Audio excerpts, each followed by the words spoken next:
Hello, everyone! Happy Prime Day! Are you guys excited? We are gonna be having streams all week talking about our Prime Day deals. If you guys are new, welcome on in. My name is Jasmine. I'm the Senior Community Specialist over at Elgato. And Hi, I'm Phil.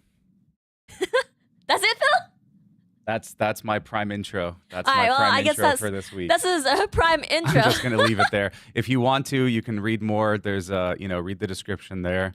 You'll get more information about who I am and what I do.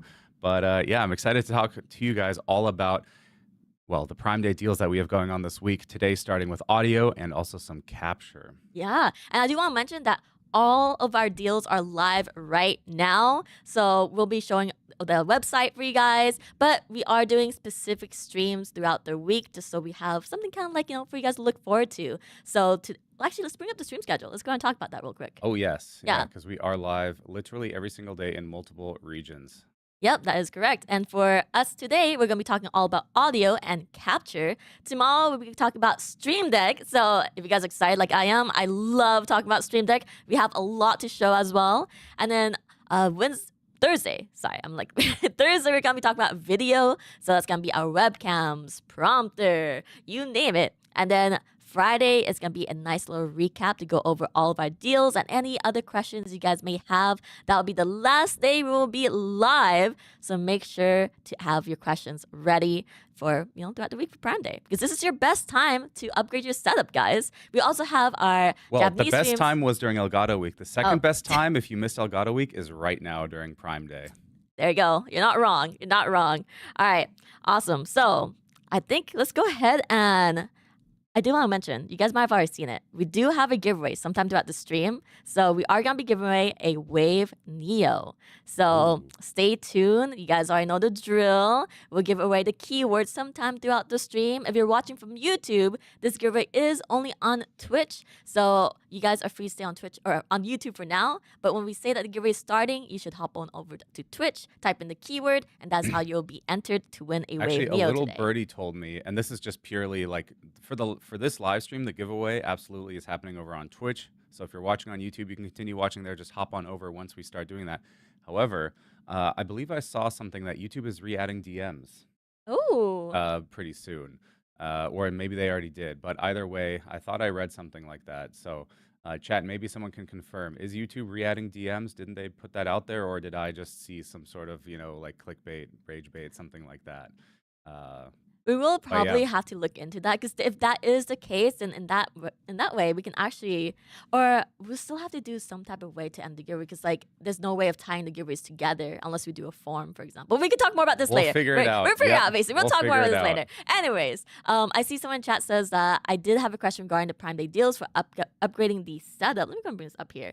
Let's see. And we'll dive right into it. Real quick though, Saint, and for everyone in chat who's watching, if you guys have any questions, just type !Q and your question in chat. I'll be queuing them all up from both Twitch and YouTube. You only need to ask it once, and we'll answer it whenever we get the chance to. So make sure literally it stays !Q, the letter Q, and then space, and then your question. That'll highlight it for Jasmine, and then she can bring it up and interrupt maybe while I'm demoing, and I can talk about it or something like that. Another cool thing, if you're watching on Twitch, we are doing dual format. So if you're watching on your phone, I believe the first thing you'll see when it comes up is our vertical live stream. Let us know how it is, how it looks. This is the first time we're doing this. So just give us your feedback. And, if there's something that we can improve on, we'll do that for the future streams. But yeah, really cool feature that Twitch just introduced is dual format streaming. So let us know how it looks. But okay. You guys are here for deals and for answers and questions to your questions. So let's take a look here. First of all, where can you find our Amazon Prime Day deals? Well, of course, it's Amazon Prime Day, so you're going to find them over on Amazon. But actually, the quickest way to get there, you can also just Google, of course, go to Amazon, find your product. Actually, the quickest way to find the deals that are in your region are going to be at Elgato.com. So let's take a look at here. I'll adjust this over. There we go. All right. Oh, bring this back up again. All right. So if you're wondering where to find deals, you can go to Elgato.com And the really cool thing is that on Elgato.com, we have all of the deals listed and also in all of the different regions. So when you go to Elgato.com, it should automatically take you to the region that you're in. You'll see all the regions where there are deals. Keep in mind, Australia and Japan are not live yet. That's coming in July. So even if you are, watching from there, you'll see that those deals aren't live just yet. Of course, we're streaming live here from the US, so all of these deals are live, and then you can see all the products here. You can see them by category in this big old list. And if you want to then go to one of them, you simply click on, buy on Amazon, or just click on it, and or I guess you have to actually click on buy on Amazon, and it'll take you right to that product here. So, for example, 4KX is 24% off. You can get it for 189. We'll be talking about that a little bit later today. The pre-orders for GTA 6 were just announced. It's coming on console only. So we want to make sure that you guys have all of the knowledge and all of the information, everything you need to be ready for when GTA 6 actually launches. But yeah, so to go back, just go to Elgato.com. You can see all the deals that are live right here for your region, and then just click on Buy on Amazon, and you'll be able to, yeah, make that purchase right there. If you have questions, of course, that's where you come in and ask those in chat with exclamation point Q. So there's a lot of deals, and I just want to run through them really quickly. I'm not going to go in depth on each one, but just cover the highlights. So first of all, right at the top here, we have Save Big. So you can get Prompter for 35% off. You can get Stream Deck Mark II here for 20% off in black. You can get 4KX for up to 25% off, which is huge. That's the deal I just showed. So that brings it down from $250 down to $190, which is a really, really good deal. You can, of course, also get Stream Deck Plus for 25% off. So these are some of our big heavy hitters. We have many, many more deals, though. So we've got Stream Deck in white here, Stream Deck Mark II in white. We've got Stream Deck Plus in white as well. We've got Stream Deck XL for 25, Stream Deck Mini for 25. We've got Stream Deck Neo. I love Neo. I think Neo is kind of like the sleeper Stream Deck that nobody considers because it's like, well, it's only got 8 keys, but it has 2 capacitive buttons, which actually means you can switch pages with it. Really cool. We'll talk about that more tomorrow. But you can get that for up to 30% off, and then Stream Deck Pedal also for up to 30% off. So that's awesome if you want that hands-free control. If you're gaming, you've got your hands busy on the mouse and keyboard on a controller, you still want to do push-to-talk or some actions around your game, then you can use Stream Deck Pedal for that. Got Prompter for 35% off. So again, when you see that deal, you want to get it, you just click on Buy Now, and you'll see here, it brings you right to Amazon, and you can make that purchase. You will see that the percentages are going to be slightly different or might differ a little bit. That depends on the region and also on Amazon. Amazon is its own seller, so we, suggest the price here, and then Amazon still makes its own little adjustments. So in this case, you'll see it says 32, so there might be some slight variation. We have Capture. Of course, we have that 4KS for 25% off. So if you want great 1080p 60 HDR capture or 4K 60 SDR, then you can get 4KS. We have 4KX here for 25%.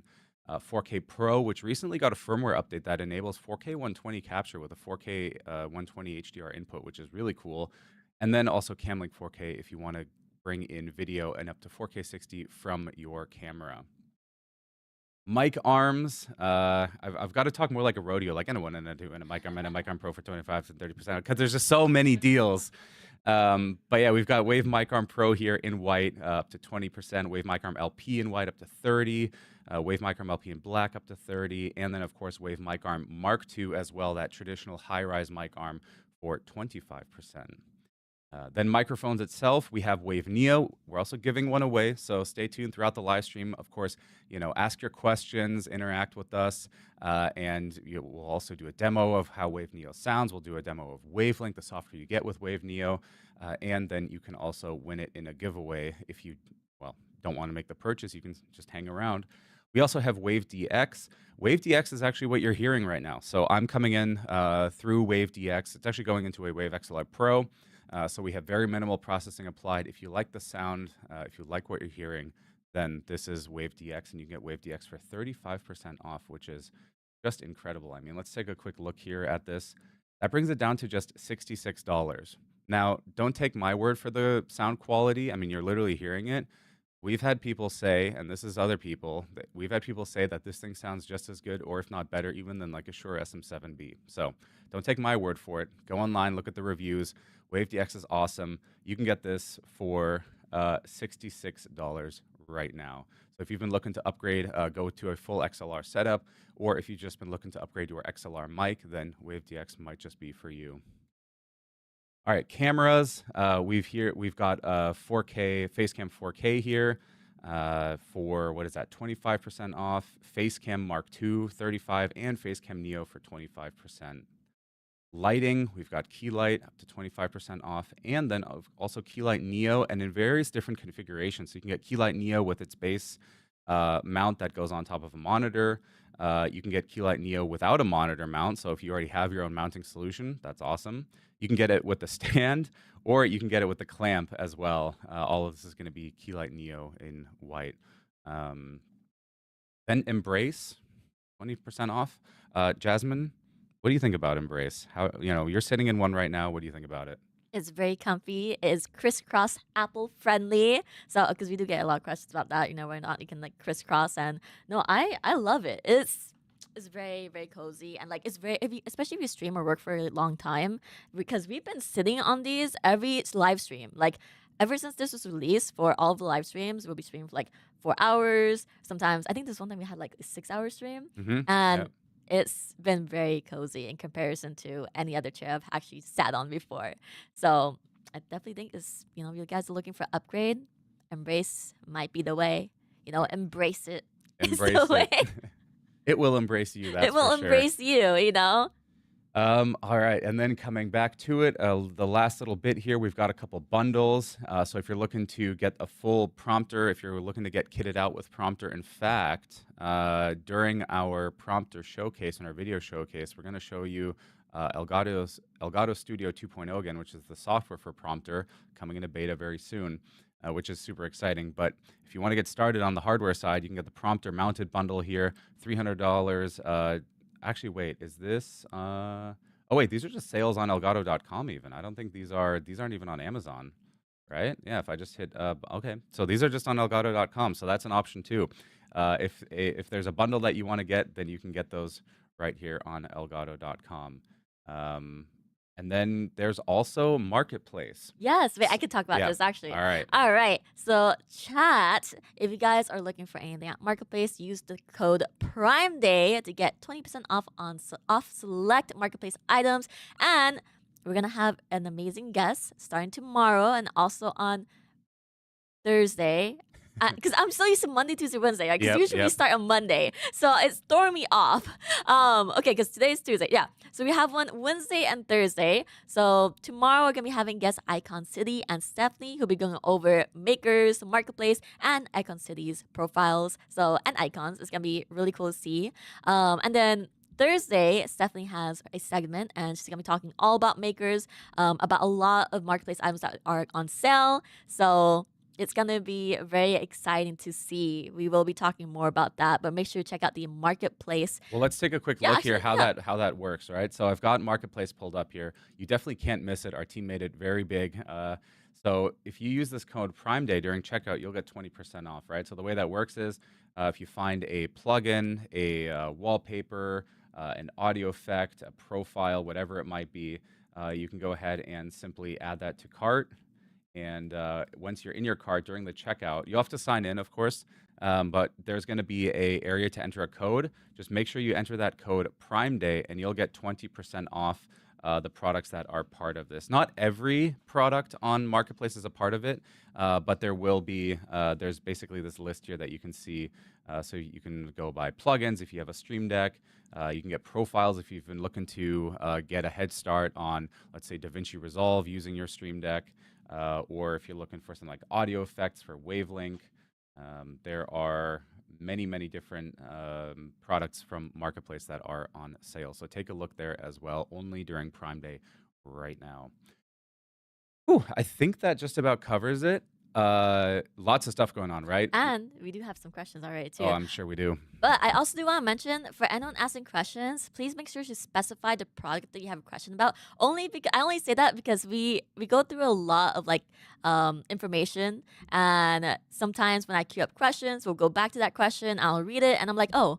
What was this question about again? Like, what was the topic, right? So I think asking questions, just make sure to note, like, oh, I have a question about, like, or just like simply Keylight Neo question, right? Or like embrace question, or just like somewhere in your question, just adding in some context so we can answer that a lot easier. So Yep. just a little heads up. Yes, thank you, Brito. Thank you. But with that being said, let me go ahead and go over to our queue here. We do have a question from SCD who says, I love Stream Deck Plus on your website that you get free dials, but not on Amazon. But it is cheaper on Amazon. Can I get the dials on Amazon as well, or can I redeem them elsewhere? So no, that is a Elgato.com exclusive feature. So if you do purchase it on Amazon, you're not going to get free dials. However, you're just going to get it for cheaper. So like, Six, uh, seven. no, I'm like saying like balancing the scales. It's not 6, 7. That was for Chris because he said 6, 7 in the chat earlier. So Oh that no. was the perfect moment. But I yeah, just had to. I just had to. I blame Brito. Okay, this is a Brito thing. but yeah, no. So it really is just a matter of like you can get it from Elgato.com, and then of course you can choose your free dial set, or you can get it from Amazon for cheaper. I would suggest just going on Amazon. The thing is, the dials set is what, $15 or something, and I think the discount is larger than that amount. So if you get it on Amazon and then you still purchase the dials from Elgato.com, you'll still come out on top. I think that's pretty cool. Awesome. Oh, and then we do have a few questions about why some products are not on sale. So we can go Ah, ahead and quickly answer this. We do have a command for this as well, chat. But Ivan from YouTube's asking, why is Stream Deck Plus XL not on sale? I mean, we just released it. It's like a month something old. And typically, what we do is, the products are going to be their full price for a little bit. Um, discounts will come sometime in the future, but for now, newer products are going to be their full price. So that also means there's going to be no sales on any of the Wave Mark II stuff, like the Wave XLR Pro or the Wave XLR Mark II. So just something to keep in mind there. Pretty standard thing that, newer products don't go on sale right away. Thank you, Phil. And then I do also want to mention too for these live streams is we're gonna be focusing on the products that are on sale, so that'll be the Yep. focus of our was it answering questions. I did see a question on YouTube about our Wave Next products, but that'll be for maybe a different stream, or you can ask it on Reddit, or come over to Discord, or at us on our socials. We'll be more than happy to answer you there. Our social team is amazing, or hey, I'm part of the social team too. But yeah, ask it Doing on those Twitter. medals, Yes, like it's hanging, just giving saying. yourself a medal. Like, oh, So I just want to make sure that that's covered as well. Um, and then we have a really nice comment from YouTube over here. It says, I really love this Elgato company making streaming amazing for all new beginners. oh, thank you. Yeah, we put a lot of work and a lot of thought into this. Our product team spent a lot of time going over, the pain points that you have when creating content and how we can make those easier, while at the same time, giving you the tools to go even further. And then Apple's asking, are there 3D printed files for being able to make your own keylight mounts, if you know? There aren't from us, but the thing is, the key light mount is so the key light, and in fact, all of our lighting products, they just use 1/4 inch threading, right? It's kind of the industry standard. You'll find it on every tripod, every mic mount, right? It's just a 1/4 inch thread. So if you 3D print your own mount where you have a little, area that you can basically drill a 1/4 inch threaded like mount into, because you need the male part, right? The female part is on the light. So you would just, attach that either via glue or maybe you drill it into your own 3D mount, and then you can put your, light on there. The only thing to consider, or really the thing to pay attention to, would be if you're making a mount is, if it's for example, for the bigger key light, it's got some weight to it. You don't want it to fall forward or backwards, right? You want to make sure that the piece that you're, like the 1/4 inch threaded screw that you're putting in, that is, can also hold it. So, but yeah, other than that, we don't really have like 3D printed mount files. You might be able to find some on like Thingiverse or Printables or, something like that. Maybe someone out there in the community has made one. Awesome. And then I think with that being said, I think it's about time to move on to our next segment where we have a special guest coming in. Well, right before that though, Jasmine, we covered a lot of deals. Mm. Which one's your favorite one so far? And Ooh. actually, chat, same question goes for you. There's a ton of different Prime Day deals. It doesn't also have to be the one from today. I mean, we do have all of these deals are live Oh, right that's so now, all at the hard. same time. So, which one, if you had to call out like a favorite one of yours, and chat, I also want to know the answer from you guys. Which product are you looking at getting? Have you been thinking about something? Or just, is there a favorite one that, okay, maybe you're not that quite there yet, but you're like, I'm going to do this in the future. This is the one that I want. Let me know. So Joseph on YouTube says prompter. Okay. And I think for me, oh man, that's actually because I'm stuck between Stream Deck XL, Stream Deck Plus, Stream Deck Panel. Okay. So Stream Deck. Yeah. Basically, like Stream Deck, I think that'll be hands down my favorite. But like each has like their own use case, right? So it's just a matter of like how you plan on using each Stream Deck. And I think like at the if you how many of you guys how many of you guys have Stream Decks and how many of you guys do not have Stream Decks? Like put yes or no in chat. I'm actually really curious because like are you guys looking to get a Stream Deck?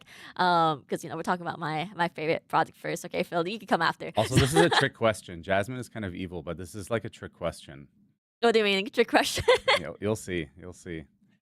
Yeah, wait, I'm confused. I don't know what you're talking about. So yes, yeah, I'm seeing a lot A of lot of yes, yeses, a which is lot of yes. awesome. Imagine having a Stream Deck. Ooh, this is your time. This is your sign right here. That's what I said. That's the trick question. Everyone in chat who says they don't have a Stream Deck, actually, you do have a Stream Deck. You do. You know just why? Don't know it yet. Yeah, the reason why is that Stream Deck Mobile, you get 6 keys free. FREE, all in caps, free. So technically, everyone in the universe could potentially own a Elgato product because you download Stream Deck, you have a Stream Deck with 6 keys for free. That's like a Stream Deck Mini in your pocket, or just basically like. So like Bounty Hits said, nope, they don't have a Stream Deck. Well, actually, if you have a mobile phone, Android or iPhone, or if you have a tablet, including an iPad, then you can get Stream Deck Mobile for free right now and get 6 keys. You can download all the same plugins, all the same profiles. You get all the same features like folders, multi-action, smart profiles, etc. And the best part is when you use it and you're like, oh, I really, I don't want my phone in front of me all the time, or I really want that form factor of having it, next to my keyboard and I can press on physical buttons. Great. Well, now's the time that you can get Stream Deck for, there's many different discounts all the way up to like 30% off or 20% off. So now's the time. And with Stream Deck Mobile, you can get that free preview. But it's the full experience. It's the full 6 keys. So definitely check that out. Okay, so we got the answer from Jasmine. So Jasmine, you said Stream Deck is your favorite. Yes, I did. And then I do want to read some chats too. So Popcorn's thinking about getting a Facecam 4K. Let's see. People say it's better, but happy for hoping Facecam might be better. So that's gonna be very exciting. We also have I'm seeing a lot of the Stream Decks. We have Stream Deck XL from YouTube from T-Max. We have Stream Deck XL from Saint Damien. Burrito's excited for capture deals because GTA 6 players are getting ready. That's not just some like subliminal marketing to insert into the stream here, is it? Like capture for me. I'm so excited for GTA 6 players to get ready. No, but we are going to talk about capture later today because it is it can be a complicated topic, right? Like how to get audio from here and there, how do you get your video into your computer, how do you even set it up in OBS, that sort of thing. So we'll cover all of that not only today but also later this week when we talk even more about capture. So definitely stay tuned for that one as well. So what's your favorite deal? I'm going to have to say it as well, the 4KX. The fact that you can get an HDMI 2.1 capture card for $190 right now, down from $250, is quite incredible. That is a really, really great deal here. So I'm quite the AV nerd, right? I just upgraded. I got a bigger TV. I'm like video quality, that stuff is always huge for me. And so 4KX, when we launched that, I was super excited because, it's got full HDMI 2.1, it's got VRR, ALLM with HDR. It does 10 gig USB, so that way you get higher quality HDR capture there. You can do higher resolutions, higher frame rates. It does 4K 120 SDR capture and even 4K 144 if you've got a PC hooked up. So like this thing is just incredible. It's really, really powerful and all in the size of, there's a reason they're called capture cards because it's in the size of like a little card that you connect up. So Yeah, 10-bit HDR. Ikdemol says, 10-bit Woot HDR. Yeah, exactly. Um, so 4KX is going to be my choice there. And yeah, we'll talk about that later. For sure. All right. I think that being said, we can go ahead and have our guest ready. But first, we're going to play an amazing creative video from Nutty. So, Nutty's going to talk about how he likes using his Stream Deck Plus. So, let's go ahead and switch over to it. So this is the Stream Deck Plus. It's an all-in-one controller for your stream with programmable buttons with these tiny little screens in them. You can set up the buttons to change scenes in OBS, play sound effects, show your PC stats on the screens, and control all of your stream's audio levels. But there's one thing missing from it. Where do you plug your microphone in? That's where the XLR Dock Mark II comes in. It's just this tiny little attachment that you just shove onto the back of your Stream Deck Plus to turn it into a full audio interface. It's even got built-in processing to clean up the sound of your voice. Wow, this sounds pretty cringe and no one will love me. Wow, this sounds pretty amazing and still no one will love me. And with the 4 dials, I can adjust all of the audio levels for my stream. My game audio, Chrome audio, my sound effects, all of them have their own independent channels that I can control individually. And the cool thing is, you could swipe on the touch strip to get even more buttons. So when I'm video editing, I have an entire page dedicated just to video editing with all of my most used shortcuts. And most importantly, this dial right here, which lets me scrub through my timeline in DaVinci Resolve. All I did was I added a hotkey dial, set the left turn to press left on my keyboard, set the right turn to press right, and then the click action. Yes, you can actually click into the dials. I set that to use my slice hotkey so I could slice my clips in my editor. If I want to go back, I just swipe back in the touch grip and I got all my audio controls again. I use the buttons to add effects to my voice, which is really easy. You just add an effect inside Wavelink, drag an effect button onto the Stream Deck, set it to hold, and now, anytime I press this button, I get this effect. Woo! And you can add even more features to your Stream Deck. There's hundreds of plugins on the Elgato marketplace. One of my favorite plugins is the Sound Deck plugin, which lets you add these little sampler buttons. All you do is hold down on a button, say a phrase, and I just recorded a sound effect on the fly.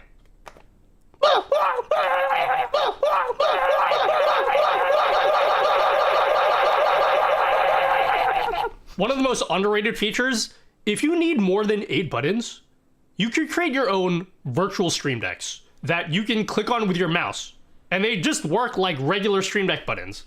You can even toggle on your virtual Stream Decks from your real physical Stream Deck.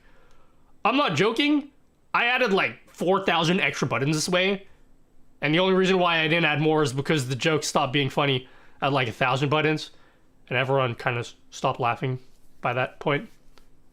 But you could do that if you wanted to.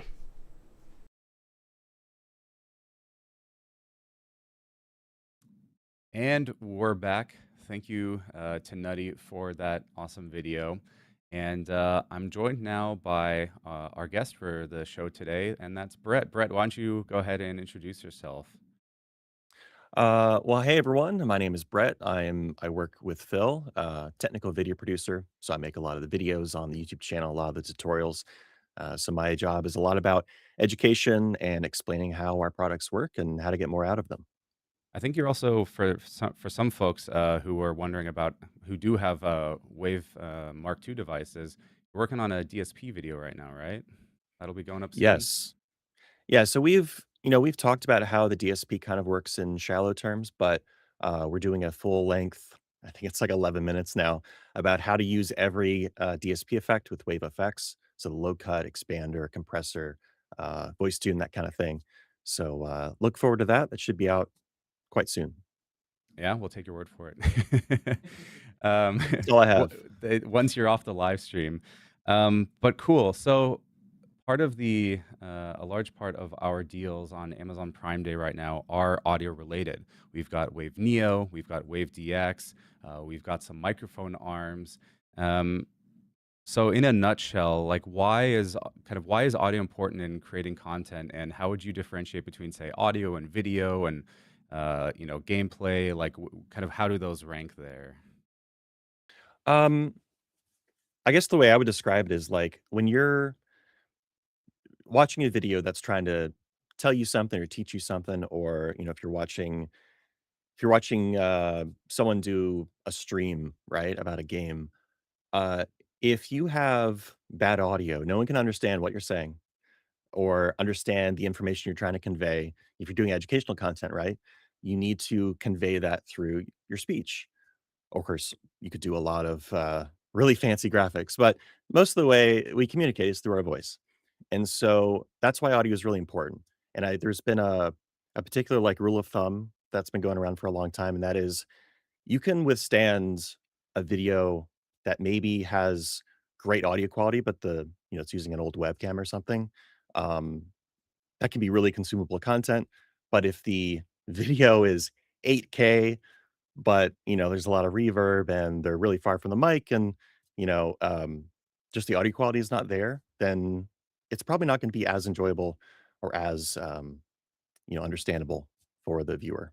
Something else to think about is YouTube will regularly release information on how people are watching content, and for you creators out there, uh, there is a large rise in people watching content on their TVs, and a part of that is actually just people throwing on videos, and they just leave them running in the background. They might go, in their kitchen, they'll go cooking, or they might do cleaning, or they're basically just throwing on background noise.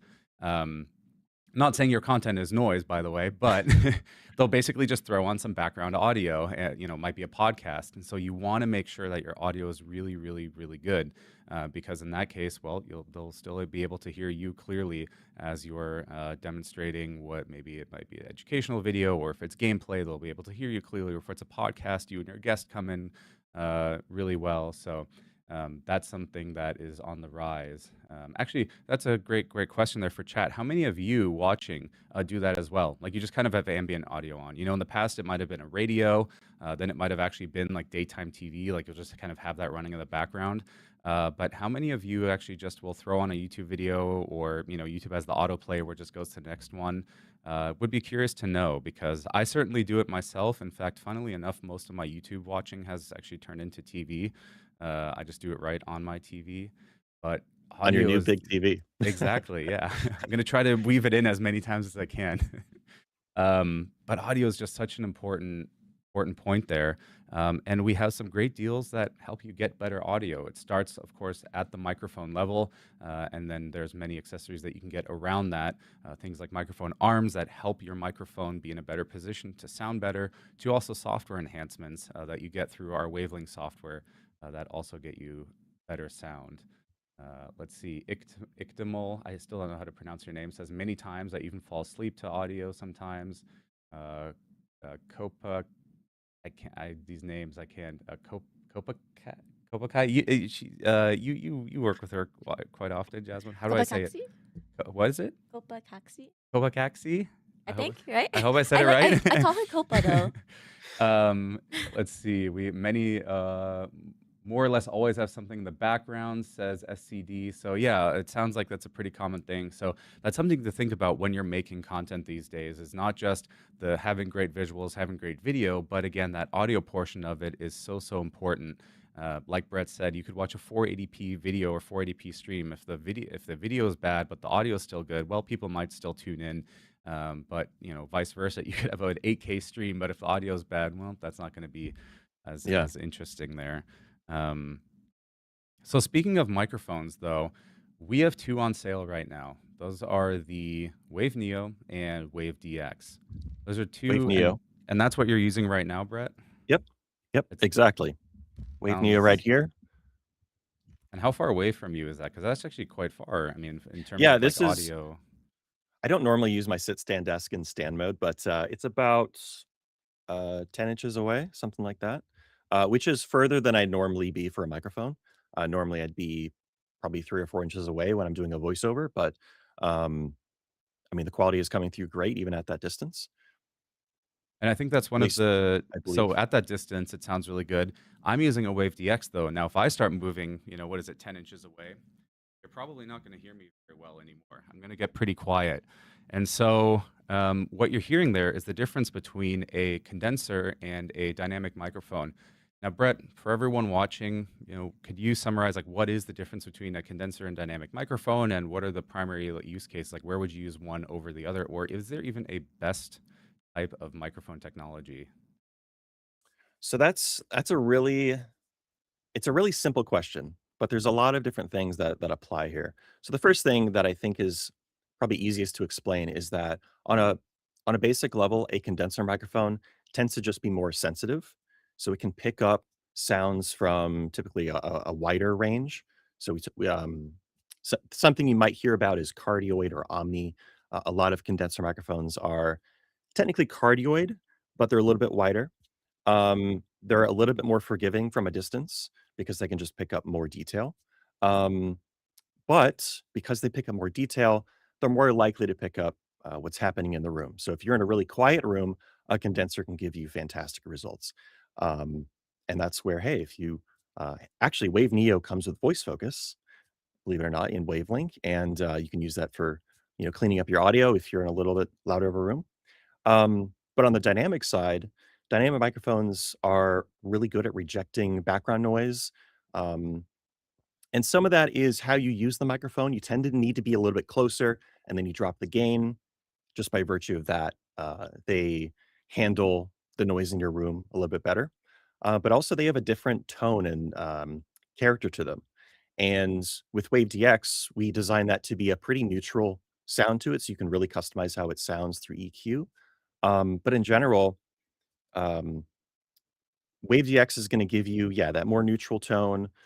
Wave Neo or like a Wave 3 around that will be a little bit more clear on the high end, but you can get them sounding pretty close. Hmm. But honestly, I use a Wave DX, I throw on a slight EQ, and then that's been my workhorse for, whenever that released, 2022, I Yeah. think? Um, and Wave Neo, I mean, it does a fantastic job as well. And there's no like better or there's no like best option here, right? A lot of it comes down to the setup that you have, the environment that you're in, and the sound that you're looking for, right? Yeah, absolutely. So, again, you can get them through filtering and EQ, you can get them sounding relatively close, and you can tune them for each environment. Um, but like if for example, ASMR, right, where you need something is able to pick up really quiet sounds and a lot of the detail of when you're whispering or I think it was in one of our trailers, like someone's tapping crackers together in front of the microphone. That's where Wave Neo would do a really good job out of the box. You can do that with Wave DX, but it's just, it's better designed for kind of that broadcast sound and vibe.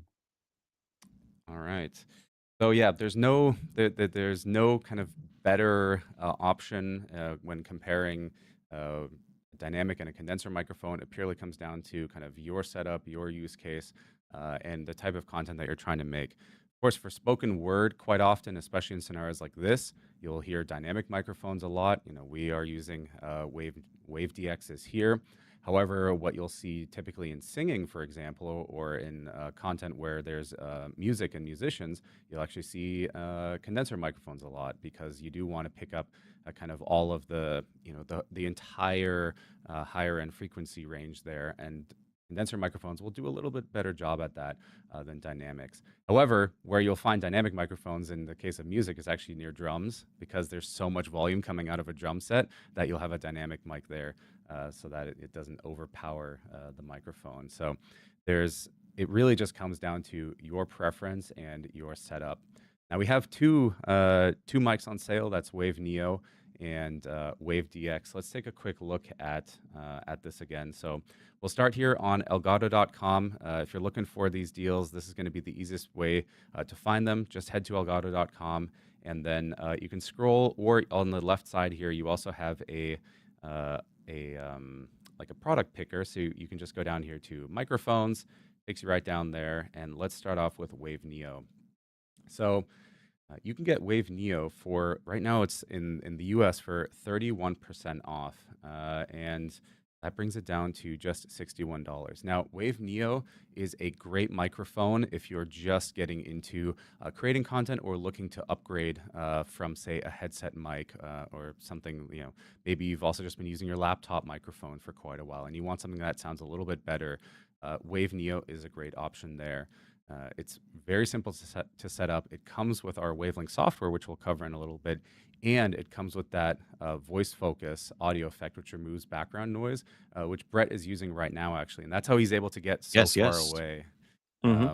Actually, Brett, if you could, can you disable voice focus for us for a second, just so we can see what the difference is there? Sure. There, that's off. Now I have a pretty quiet room. I can turn on a pretty loud fan, though, to really put it to the test. I wanted to bring it back to our discussion about what's more important, video and audio quality. I was going to say, if you do happen to have that 8K cinema camera, you can upgrade your audio with the Wave Neo, and then you'd be set. Yep. So I'll set that fan really loud. You've got voice focus off right now. Yes. So this would basically be the neutral sound that comes in from a Wave Neo. And already you can hear that Brett's sound is crisp, it's clear. And then there's going to be some background noise there. That's due to that condenser microphone, which this is what they do. There's many more technical reasons to it that we could dive into, maybe on a different live stream at a different day. But then when voice focus gets turned on, that sound all goes so away. You're hearing the background noise now? We actually, not much. Maybe there's some other processing going on. Yeah, it could be the way we're talking. But yeah, it's quite significant. It's quite loud to me. But if I turn on, I mean, I can also see the meters go from that to that. Well, I'll be able to demonstrate it as well here in just I think in the office there, that's Wave, better. Wave Neo set up. Yes. Okay. So, like I said, you can get it for $60 right now, and I want to take a look at the hardware. So I'm actually going to go ahead and disconnect it here. Always risky thing to do during the live stream is take apart your setup and then put it back together. Let's see. So this is going to be Wave Neo. Actually, let me this guy and put this back on. Let's see. So this is Wave Neo right here. It's a condenser microphone that's front address, so you talk into the front here. Some microphones like Wave DX are top address. That's going to be here. Wave Neo it's side address is what that's called. And so, yeah, you just talk into the front here. It's got this foam pop filter that ensures that if you have any plosives, that those are going to be just kind of reduced. And then you have a capacitive mute button on the front here to mute and unmute it. So you can simply tap it like that, and it'll be unmuted. On the back, it'll actually turn. Sorry, I hear myself. There we go. It'll actually turn red. I just wanted to show that.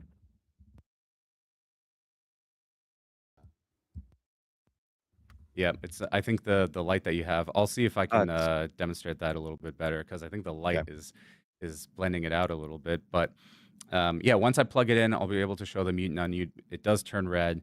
On the back, you have your USB connection there. So you have a USB connection, and this uses USB-C. It comes with this pretty cool cable that gives it kind of the seamless look at the back. You can, of course, also use your own USB-C cable. And then there's also a headphone port right there.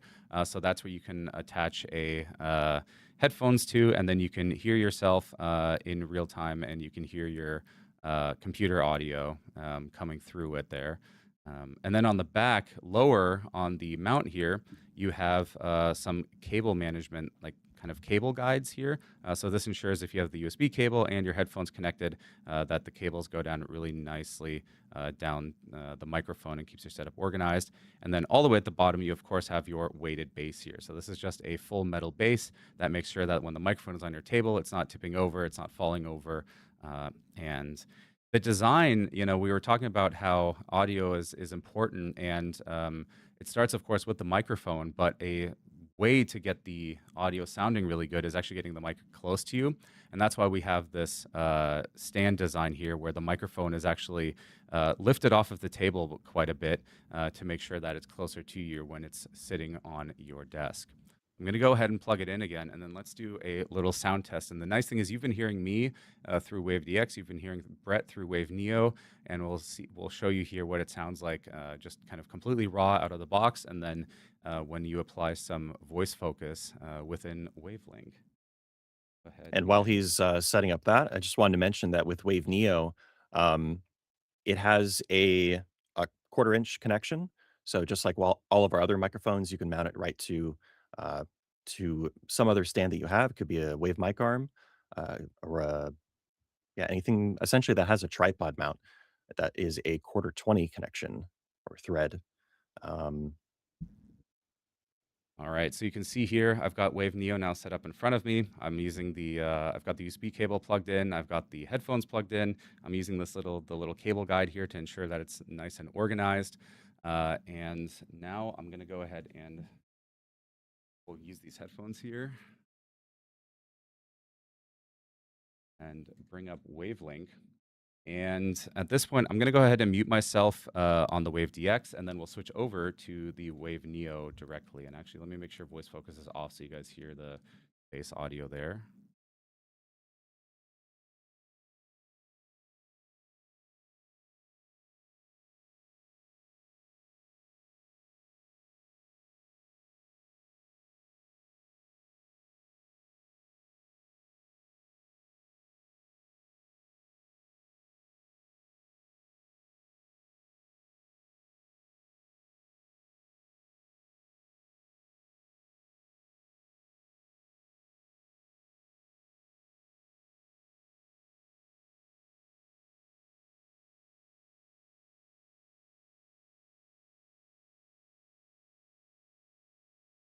Okay, interesting.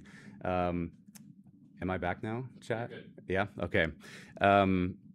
So in the studio environment here, we do have a fan going. So you probably hear kind of like a very, kind of like a droning going on in the background. That's going to be that fan noise. And that's what Brett was talking about, where condenser microphones will pick up a little bit more. But what's really cool is with Wave Neo, what you get inside of our Wavelink software is voice focus. So I'm going to go ahead and turn on voice focus here. And you should be hearing quite a drastic difference. I'm going to come in a little bit clearer. I'm going to come in, it almost sounds like I'm closer to the microphone. There's not going to be any of that background noise anymore. In fact, even if I were to kind of tap on the desk or type on a keyboard here, that's not going to come through as much or at all. And the cool thing is I can also adjust the strength here. So if I really want to make sure that nothing's coming through, I can set Wave Neo to that 100% strength. And this is just built right into Wavelink, and you get this for free with your Wave Neo. I also want to show quickly, because of course this is processing that's done on your computer. It is very, very low resource usage. So I'll go here into Task Manager, and let's take a look here. If we go here, we can see Wavelink is using just like 8% of CPU. So it's really, really low CPU usage here. This is not something where you're going to notice any impact on like game frame rates or like overall system responsiveness. Voice focus is incredibly efficient. And so that's Wave Neo voice focus on. Again, I'm going to turn it off. Now imagine if I were in a setup where, or let's say we turned off the fan and I was doing some voiceover. This would sound really crisp, really clear. But of course, not every room is perfect. We know that. And so that's why we include voice focus here. This is about a $50 value because you can purchase voice focus separately if you're using a different microphone, but it comes with Wave Neo, which you can get for $60 right now during Prime Day. I also talked about the difference there in distance. So again, I'm going to turn off voice focus here. And yeah, you get a little bit more of that, room noise, etc. But one of the big things is just moving the mic closer to you, right? If I move it further away, well, I'm just going to sound further away, and it's just not going to sound as good. I could use voice focus to compensate, but really what you want to do with this microphone to get the best sound is move it to you as close to you as possible, because even then you can get that sort of radio-like effect. It's actually called the proximity effect. what that also lets you do when you have the mic closer, like you just saw, you can actually lower the gain, which is going to then reduce the pickup of any noise in the background. And again, as I get closer, I'm also not going to be too loud. So I can turn on voice focus again, and it's just going to sound really crisp and really, really clear. Of course, I'm also getting the audio from the PC out through Wave Neo. So you can see here within Wavelink, I've got headphones, Wave Neo selected. And I'm just muting it for myself right now because I don't need to hear what it sounds like. I'm sure it sounds good. But yeah, at this point, I'm sure there's been some questions that have come up in chat. So I just want to see if we can go through some of those before we move on a little bit more and maybe also talk about Wave DX here. All right. So we do have a few questions here, which is gonna be from Celtic. And it's what's the sound check? Is that part of the mic or another VST? So Soundcheck is a feature that's built into Wavelink, which is the software that you get with Wave Neo. Soundcheck, what it lets you do, let's actually go back there. So Soundcheck is a feature that's built in to Wavelink that you get with every Wave device, including Wave Neo. And what you can do with Soundcheck is you can record a short sample of your audio. So for example, I'll click on record here. Hello, 1, 2, 3. This is a test of my sound. And then you can go ahead and play that back. And this will just play back a loop of your audio. And what's cool about this is it will loop this audio and do the audio effects. So for example, if I turn off voice focus, I'm now going to hear this looped audio with no effects on there, no voice focus. Then I can turn voice focus on. If I want to add even more effects on there, for example, I'll add a compressor on there. I can now make changes in real time to this compressor, and I'm still going to hear that looped audio, and I can hear it with the compressor on, with the compressor off. And so this just makes it really easy to get a really great sounding audio out of your microphone without having to constantly talk yourself, right? Because that also interferes with kind of how you hear the audio. So Soundcheck makes that just really, really easy.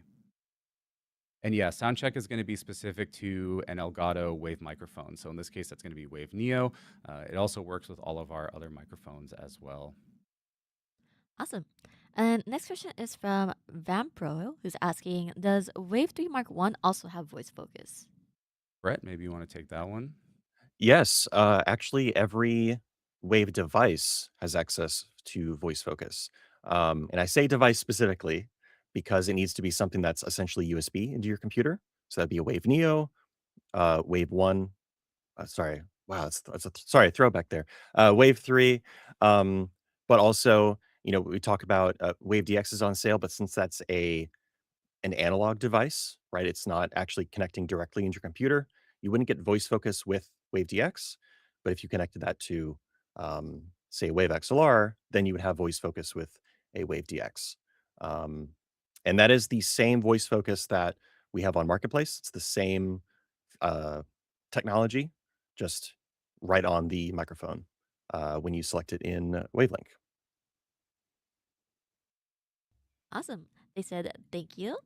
And next question. Oh, actually, I do just want to bring this up here. Popcorn says that they just ordered a Facecam 4K and a 4KX with 3-hour delivery. Dang, 3-hour delivery. I'm just imagining that Minion meme where he's like, like going really fast, like getting the delivery out to you. That's awesome. Well, let us know, on either on Reddit, on Discord, on Twitter. Send us a picture of your setup when you get those devices. Let us know how it's going for you. Or if you have any questions right now, you can also ask those in chat. Even though we're technically not talking about Facecam today, you can still just ask a quick question, and I think we'll be able to get that answered. Yeah, we have a few more comments too by Arab, who says mic looks great. And then Mel says that they just ordered a prompter on Amazon. So W purchases. Brett, are you using a prompter right now? I'm not, but I do have an XL right next to me, but I've Okay. been moving around my desk here. I am using a prompter. In fact, just a prompter XL here since we're on a studio setup. So if you're wondering, what the effect is that prompter gives you, I wasn't lying. it's right there. Prompter. I am looking at the prompter XL. We've got chat up there, so I can read, Celtic Pac-Man says they had some trouble installing Wavelink. Well, definitely reach out to our support team. Vamprov says bought it today, so I don't have to cancel now. So I can read the chat while still looking at you, maintaining that eye contact. And that's what Prompter does for you, both the regular Prompter and the Prompter XL. And then we also have a question from Saint who's asking, or they said, I saw before the Prime deal started that the Wave Mic Arm Pro in black was listed, but looking at it now, I only see it in white. Yeah, so regionally, we do have some different deals going on, and I believe there might have been. I think it was maybe an out of stock situation actually with the Wave Mic Arm Pro in black. I need to double check with our team, but yeah, there were some oddities there. So I'll get back to you on that, or maybe Jasmine, while I'm talking, you can also double check what the situation there was. That can happen, guys. Of course, we want to always make sure that the sales that are live are the ones that are that we have plenty of stock to make sure that you can purchase them, and that it's also just correct. Although there are sometimes cases where mistakes happen, a product went on sale that wasn't supposed to, or maybe a product went on sale where that we only had a couple of them in stock, and they go immediately out of stock. Typically, we wouldn't run a sale on those just because, I mean, that's not a great experience for you. So sometimes stuff happens. Bear with us. So yeah, just we'll get you some more info though. Burrito Art in chat actually said the deal did get removed. So okay, so sometimes stuff just happens where maybe it went on sale and was supposed to, or something like that. So sorry about that. If you were looking for the Wave Mic Arm Pro in black, we do have the white version, or I'm sure there will be more sales in the future as well. Awesome. And then next question from Chris is 4Ks the go-to external capture for Switch 2? Output would be 1440p 120 to a monitor. Yeah. I mean, so 4Ks, right? Not Correct. the X. 4Ks, yeah, perfect match for Switch 2. It supports all the features that Switch 2 offers in the same super small form factor. Uh, USB-C, HDMI in and out, so you have that perfectly zero latency pass through to your TV, which we recommend. If you're playing anything that requires any sort of reaction time, please connect a monitor or a TV to the HDMI output. And yeah, 4Ks will do everything you need with Switch 2, including HDR capture with the new Elgato Studio update that went out Awesome. a little Yeah. bit a Chris while just says ago. that they just bought a 4K-S to upgrade from their Neo Oh, game. Yeah, Game that's a Capture Neo. perfect upgrade because for Game Capture Neo, you can pass through 4K 60 HDR, but you can't capture in HDR, and you also can't capture in high frame rates, or high resolutions. So 4Ks is that perfect upgrade path there. Congratulations again. When you get it, definitely, and that goes for everyone in chat. If you do buy something for Amazon Prime Day, please do let us know. Post a picture on Twitter, tag us, post it on Reddit, or on our Discord. Just share it out. Let us know what you think, what your experience has been so far. We would love to see it. Next question is from Mel. So prompter, you can have a script scrolling. You can.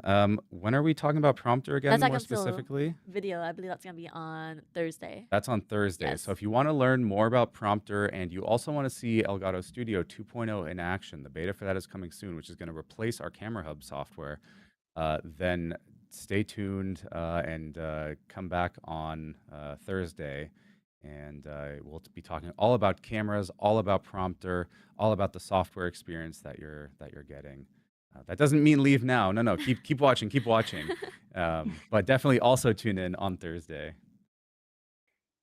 Sweet. And then next question is gonna be from actually a comment from Tony who says Wave Neo is a great mic and at the sell price is a great purchase for anyone needing a mic. So I do actually want to comment too here, where Wave Neo is a great on-the-go mic or a great mic if you're just getting into audio and you're not sure where to start. Then Wave Neo will be your go-to, especially like. For example, you want to travel or you want to upgrade from like a work from home setup where you want to change from your headset and you're kind of new to audio and you want to sound like better, then Wave Neo is what I definitely recommend. I do feel like it's a little bit slept under because I do like Wave Neo a lot.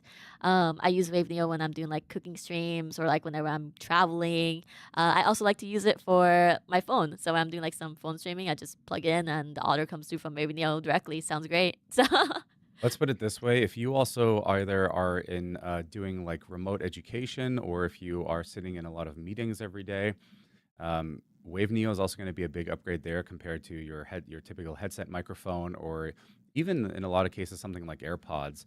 And you'll definitely impress your colleagues with the clarity of the audio coming through. It also helps with dictation if you're speaking and you're doing a lot of dictation on your computer. Then it'll help with that as well. So Wave Neo is kind of that perfect, just you get a really great sounding microphone that brings in audio much clearer into your system, and you get voice focus with that, which is a $50 value for free in our Wavelength software. That cleans it all up. If you do have colleagues talking in the background, or let's say you live next to a street or something like that, it cleans that all up. On the travel comment, I wanted to mention that the stand that's included with Wave Neo, essentially, you can take it apart and pack it flat. So while the actual, like, microphone capsule, this bit here, you can take that off, and then the stands, you pack it flat, and then it fits in your suitcase or Should we whatever, should we more show compact. that quickly? Because I think that's a kind of a cool thing. Let's do that. So I'm going to go ahead and just show what it looks like when you completely kind of pack down Wave Neo here. So I'm going to unplug the USB cable and the headphones. And let's say you did want to take this on the go with you, or you're just moving your setup. This is the Wave Neo here. First, you can just take it. This is like a two-part stand here. You can take that apart. And then the next piece, even this extension piece here, this also, let me move this out of the way a little bit. This extension piece here also comes off. Now this one is a little bit tricky to get out, because there's I don't know what you call that, but there's like a little piece that comes out, a metal piece there, and I usually need help with getting that out. Because let's see. Yeah, exactly. Actually, I might. Of course, that's again the bane of doing this live, is I don't have. Let's see. Oh, I'll use a card here. So yeah, you might need to do this on your own as well, but you just take like a little card, or if you have a coin, and then you can just kind of flip this part up here, and that makes it very easy to then unscrew the base. So you just take this off and do that carefully, because the base is metal and it's weighted. And Which once you means do it sits that, very stable on your desk. absolutely. It's quite a long screw as well. Make sure that it's nice and in there.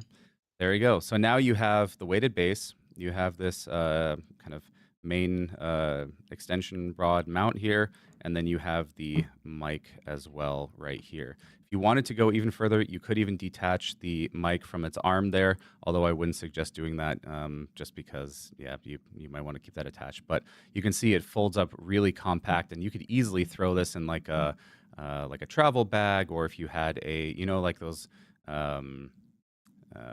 like personal, like where you put like cable organizers, something like that, you could probably even throw it in there. So it makes it really nice and compact. Setting it up is easy as well. So when you get your Wave Neo, this is going to be actually how it comes to you as well. So you've got the base here, and you'll see there's a logo on the base. Now this logo should be facing towards you, essentially like this. And then you have this little, I don't know, like, I think It's it's kinda like essentially, you could keyed. call it that the mount is keyed, Yeah. because you have this little knob here at the top, and you want to make sure um, you insert it like so, and you have your cable management at the back, and then you take your screw, insert that. I think we could make the screw shorter. I don't know if it needed to be that long, but I'll go ahead. You can also use a coin there, something like that, if you do want to uh, do that a little bit faster, or a screwdriver. Yeah, let's see. Get that nice and tight in there. There you go. So now you have the first part of the stand, um, and then the next part is quite simple. In the box, you'll actually get this piece separate. So this little piece right here, you just want to screw into your the micro stand here, and the arm essentially, and then you just insert that into the entire stand like so, and that's it. now you have your microphone. It's ready to, you can connect the USB cable in the back, your headphones in the back, and you're good to go there. And yeah, let's see. I can also now, if the cable's long enough, show the mute. All right, so once it's plugged in, once it's plugged in, okay, the cable's not quite long enough, but we have here that red mute. And this engages the hardware mute, so this microphone is guaranteed to be muted. There is no audio coming through, and you just simply tap on the front of it like so, and that engages the mute. So yeah, that's how you can not only disassemble, but also assemble your Wave Neo when you get it. And yes, SCD13 is right. Get an LTT screwdriver to make it quicker. It would be quicker if I had a screwdriver, but not all of us do. And yeah. Awesome. And then we do have another question here, which is from SCD asking for Wave Neo, do they work well without the software if I want to use it on a work laptop that I'm not allowed to install software for? Absolutely. So Wave Neo is going to sound really good just out of the box. It is plug and play in that way, so you don't even need our Wavelink software. It just helps you with the configuration, but you don't need it. When you connect it to your system, in fact, maybe I can show that here. I'm going to go ahead and close Wavelink entirely. And what you would do on your system is you would simply set Wave Neo as your output device directly. And then also within Windows, you would set, again, Wave Neo as your mic in. And this slider right here for the volume controls the actual gain on the microphone. So I'll actually make that a little bit smaller here. So once you have your mic selected, this controls that same gain slider that you saw within Wavelink. So you can find a good balance here. And then for the headphones, it's the same thing. That headphone port on the back of the microphone, this controls that volume there. So you're controlling the hardware volume, which is quite nice. Windows also has some, I think at this point, yeah, some built-in voice processing. Again, if you don't have Wavelink installed, then I'm sure this will do an okay job. If you do have Wavelink installed, or you just want to make sure you get the purest audio out of the mic and do all of your own processing, you can go in here and just set voice clarity to off, and this will make sure that the microphone, the audio is coming through in its most pure form to Wavelink and also to other apps that you might use it in. So that's how you can use Wave Neo when you don't have the Wavelink software installed. Any other questions? Awesome. All right, let me see here. Because if not, then we can also talk a little bit about Wave DX and how that microphone works, because it's very different from Wave Neo. Not only in the sound, but how you plug it in, how you use it, and also the usage recommendations there. Yeah, I think it's good. We're good to talk about Wave DX now. Can you Okay. hand it to me? I got you. Because I have one in front of me, but we also have a demo version or one that's not on a stand. So perfect. All right. So let's talk about Wave DX a little bit. Brett, can you give us an overview for everyone who's watching? What is Wave DX? Wave DX is our dynamic microphone as well as our XLR microphone. So a dynamic mic, we mentioned it before, is or actually I guess I didn't mention some of the specifics about how it's different. So dynamic mics do not use any power. They're essentially passive. The air pressure from your voice is actually creating the sound signal, and that goes to your audio interface or Wave XLR. Um, Unlike a condenser that's actually powered, they're very complicated. But that's sort of the difference. Dynamic mics are passive, and condenser mics are powered. But the other difference is that XLR connection. So this is a professional, really rugged connection used all over the audio industry. Um, and there's a special cable that also has a key and a very satisfying click once you connect it. Let's see, like that. Although Yeah. maybe I can do this next to the mic, and let's see if we can hear it. Oh, it's very tactile as well. And what's also great about the connection to the microphone itself is there's actually a latch on that XLR cable, so it's not going to randomly disconnect. Um, So it's also a more secure connection. And then you connect that to your audio interface, and that's essentially the entire setup. Yep. You could use the microphone right away. However, your arms might get tired as you do your podcast. So that's where the built-in um, arm, I forget our technical name for articulating arm on the side there. That is what you connect to a Wave Mic Arm Pro, Wave Mic Arm LP, something like that. Uh, but it's also natively, it's a professional 5/8 inch thread. So that's seen on a ton of professional mounting options out there, but it includes 2 adapters for basically any standard thread that you'll find. So 1/4 inch, actually specifically a 1/4 20, 3/8 16, and then a 5/8, I think it's a 5/8 16. Yep. Can't quite remember. Um, but you have essentially everything ready in the box when you get it. You just need to bring a mount and an interface. And that's kind of the key point here. So, like Brett was saying, when you get a Wave DX, this is what you get. You get your microphone. You do need to supply a mount for it. Now, it just comes with that 1/4 inch thread or that other standard, which I always forget the size of. And you also need to bring your own cable. Now, of course, we make the audio interface there. We do things like the XLR dock Mark II, the original XLR dock, the Wave XLR Mark II. So you have plenty of options there.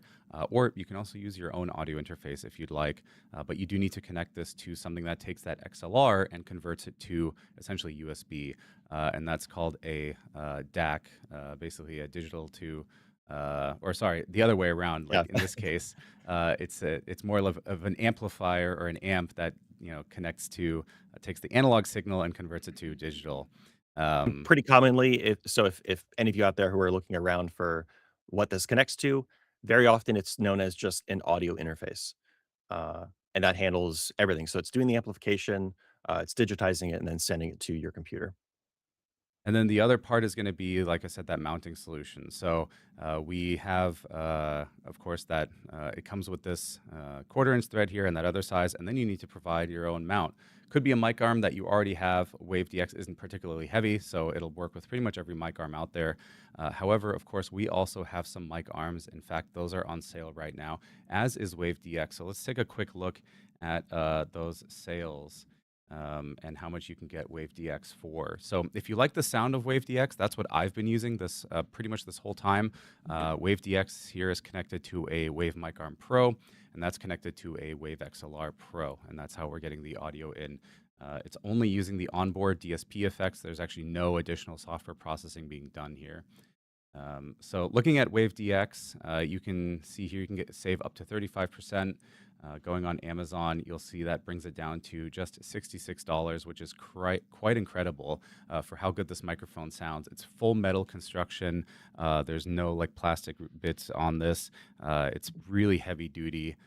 This thing is quite the premium microphone for just $66, and it sounds incredible no matter what interface you connect it to. I Of mean, course, just then as a oh, go sample ahead, point yeah. there, like, basically every voiceover we've done since it launched on our channel has been with Wave DX. And most of the time with effects that we have on Marketplace, you can get incredible sound out of it, especially if you're at the right distance, that we talked about earlier. So if you like hearing Brett's voice, then just go on our YouTube channel and we'll listen to any of those videos that we have, and those are most likely going to be Wave DX with maybe some minimal processing done there. Uh, but yeah, that's the sound. Of course, to make it sound even better and to get that proper setup, you do need a mic mount. So we've got a couple of those on sale as well. We've got Wave Mic Arm Pro in white, Wave Mic Arm LP in white. You could go for that kind of stormtrooper look where you have a white mic mount and then a black microphone. You can also get the black Wave Mic Arm LP here for 30% off.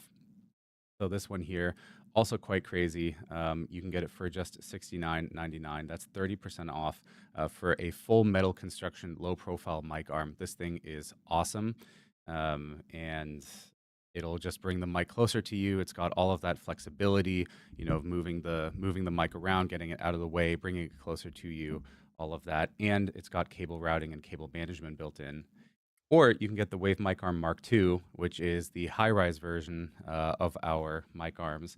So this is your what you would consider more of a traditional mic arm that brings your mic maybe over a monitor or just kind of brings it in from the side if you need even more flexibility in where you mount it, how you're mounting it.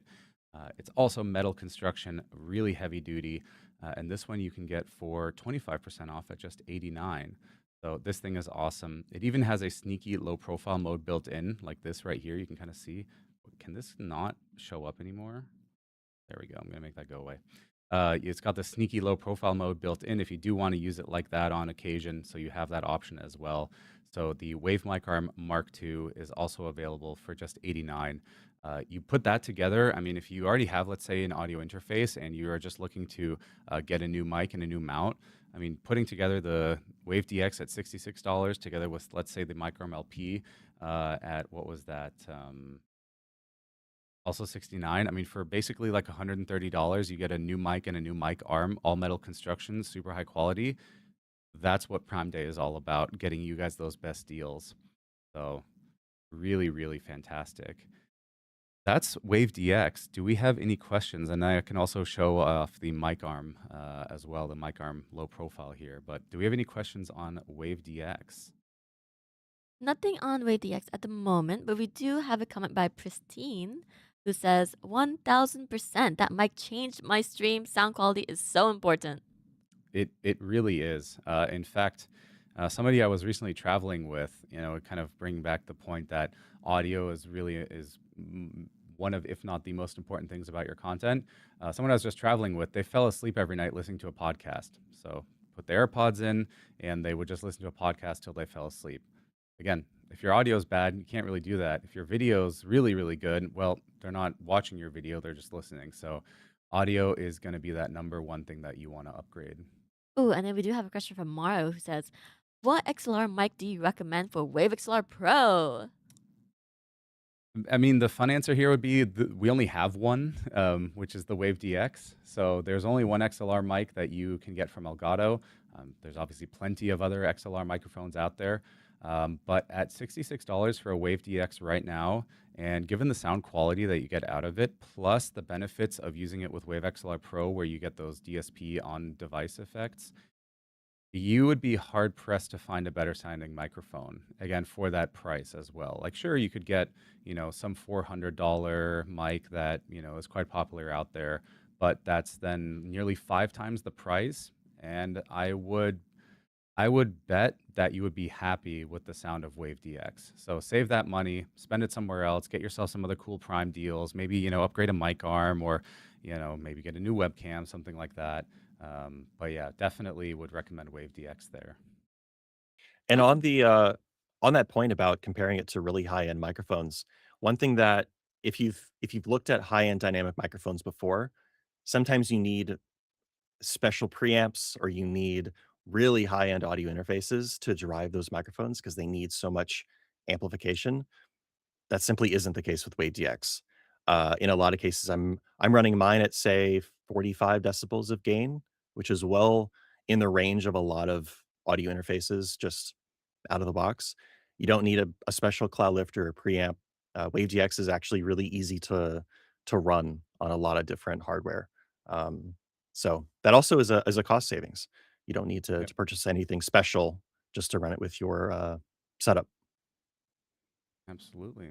Do we have any more questions, or do we want to quickly cover we can talk about the mic arm LP here?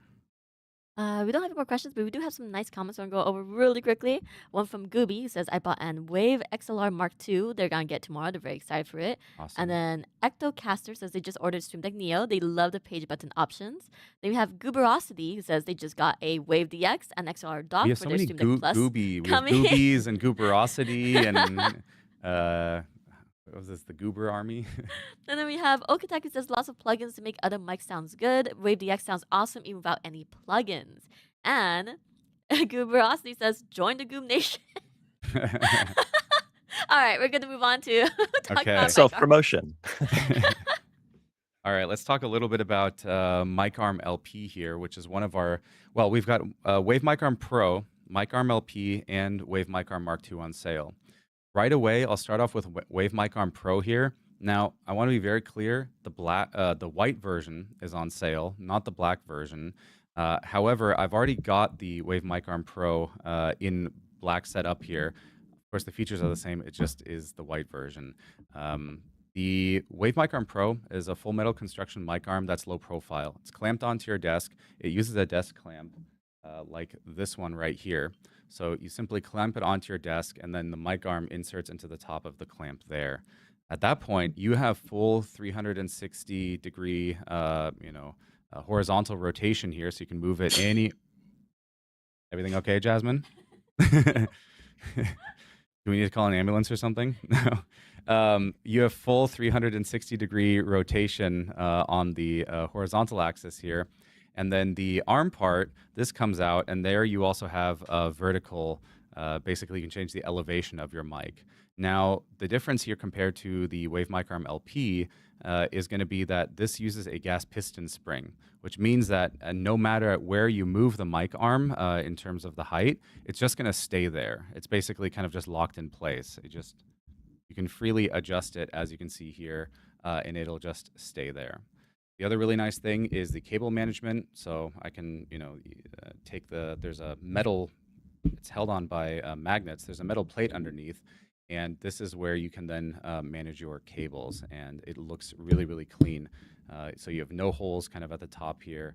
It just looks really, really nice. So these are really strong. And those magnets too. Yeah, I was just about to say, you don't have to worry about it coming loose. It stays on there. And you get that really satisfying sound as well when you're putting it together, again, because it's all metal construction. The other part of this is the hinge caps here. These are also magnetic, and these are replaceable. So you do get the color of hinge cap with your mic arm that like your Mic Arm Pro that you get. So like white is white and black is black. However, we also have other hinge cap colors on Elgato.com, or you could even, if you wanted to, just get put your own little design on there. You can spray paint it, whatever you want to. So you have that option as well to customize this for your look, your aesthetic, your design a little bit. Again, to be clear, the Wave Mic Arm Pro comes in and on Prime Day sale is going to be the white version. So I just showed some of these features on the black version, but just to show you guys here, and I have to be careful because it does come, everything here is basically gravity assisted. So if you let go of the base here, it's going to fall off the clamp. But this is the white version of the Wave Mic Arm Pro. So it looks really, really sleek. It's all white except for the ball head up here. So if you actually attach, like, say, the black Wave DX, it's going to look really nice. You can also put a Wave Neo on here if you really wanted to. And then you have those, I don't know if I can get you guys a good look at it, but you have those cable channels. I'll just do it like this. You have those cable channels underneath with these magnetic plates that are held there in place, and the cable can run underneath. So that's Wave Mic Arm Pro. It's currently on sale, the white version, for, take a look here. That's going to be for 20% off, which brings it down to $145, which is really, really great. This is just a fantastic mic arm. In fact, it's kind of set the standard at this point. Both this one and the Wave Mic Arm LP, which I'll show in just a little bit. These have set the standard for microphone arms. Almost any podcast you watch, almost any creator that you see is going to be using one of these. So it's clean, it's simple, it's easy to use, gets the job done, gets the mic closer to you. You're going to sound great. So that's Wave Mic Arm Pro. I'll move this off to the side here. Whoop, watch out. Yeah. Then the other mic arm option that we have is going to be the Mic Arm LP. Mic Arm LP looks very similar to the Wave Mic Arm Pro, but there are a couple differences, which of course impact the price. So the first thing is, again, you'll notice the design is very similar. You can rotate it, horizontally. You can also rotate the arm here horizontally. This part here. The difference is going to be in two areas. The first one is the elevation of the arm, or basically how you move it up and down. It uses a locking wing nut here. So essentially what you have to do is oh my gosh, is this another one that Sean tightened? No, there we go. You basically unlock it here, or you open it, the wing nut. Then you adjust the height that you need, and then you simply lock or you tighten the wing nut again. Let me do this the right way. There we go. Are you And what comfortable, Jasmine? and what happens then is that the arm stays in that position, right? But of course, it's not going to be as, you can still move it a little bit, but it's not going to be as flexible in the moment. So anytime you want to adjust the height, you just loosen the wing nut, adjust the height of your mic, and then tighten it again. So just a slight amount of reduced flexibility there. The other part is going to be the metal. It's, of course, all metal construction is going to be the cable management. So instead of being on the bottom, it's at the top here. It still looks really, really clean. You get these same magnetic cable channel covers. So you can see the magnets in there. And then this is metal here. It's really heavy duty. And yeah, you just run your cable through here, and then you can attach it back to the mic arm. It also comes with a clamp mount, so it's the same as the Wave Mic Arm Pro there. You get this clamp mount, and you can then just attach it to your table, some sort of ledge, whatever it might be. You just want to make sure that if you get this or the Wave Mic Arm Pro, that your table supports it. You know, it's got to have a little bit of a lip or be flat enough to attach. It's also got to be, you know, some tables can be quite thick, so you want to make sure that you've got the right thickness. All of this information is online as well, so you can search that up. In fact, I think nowadays it's quite easy if you ask like ChatGPT, you know, hey, I want to get a Wave Mic Arm Pro. I have this table. Will it, you know, clamp on? All that information is out there, so it'll be able to give you a very solid answer on that. So that's going to be Wave Mic Arm LP and the difference to the Wave Mic Arm Pro. Wave Mic Arm LP, we do have the black version on sale, and that's going to be available for $69.99. So that's 30% off. Again, all metal construction, really clean cable channels there. It's got that desk clamp that it comes with, and you can get it right now for just $69.99. This is going to be a great upgrade no matter what. If your mic is on your desk, you can just attach it to the Wave Mic Arm LP, and you get an instant boost in audio quality simply by bringing the mic closer to you. You can reduce the gain, and you're just going to sound better. Yeah. Let's see. We have one more mic arm to cover,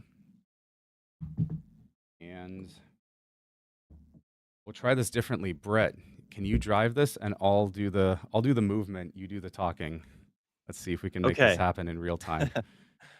Some sketch comedy about to happen.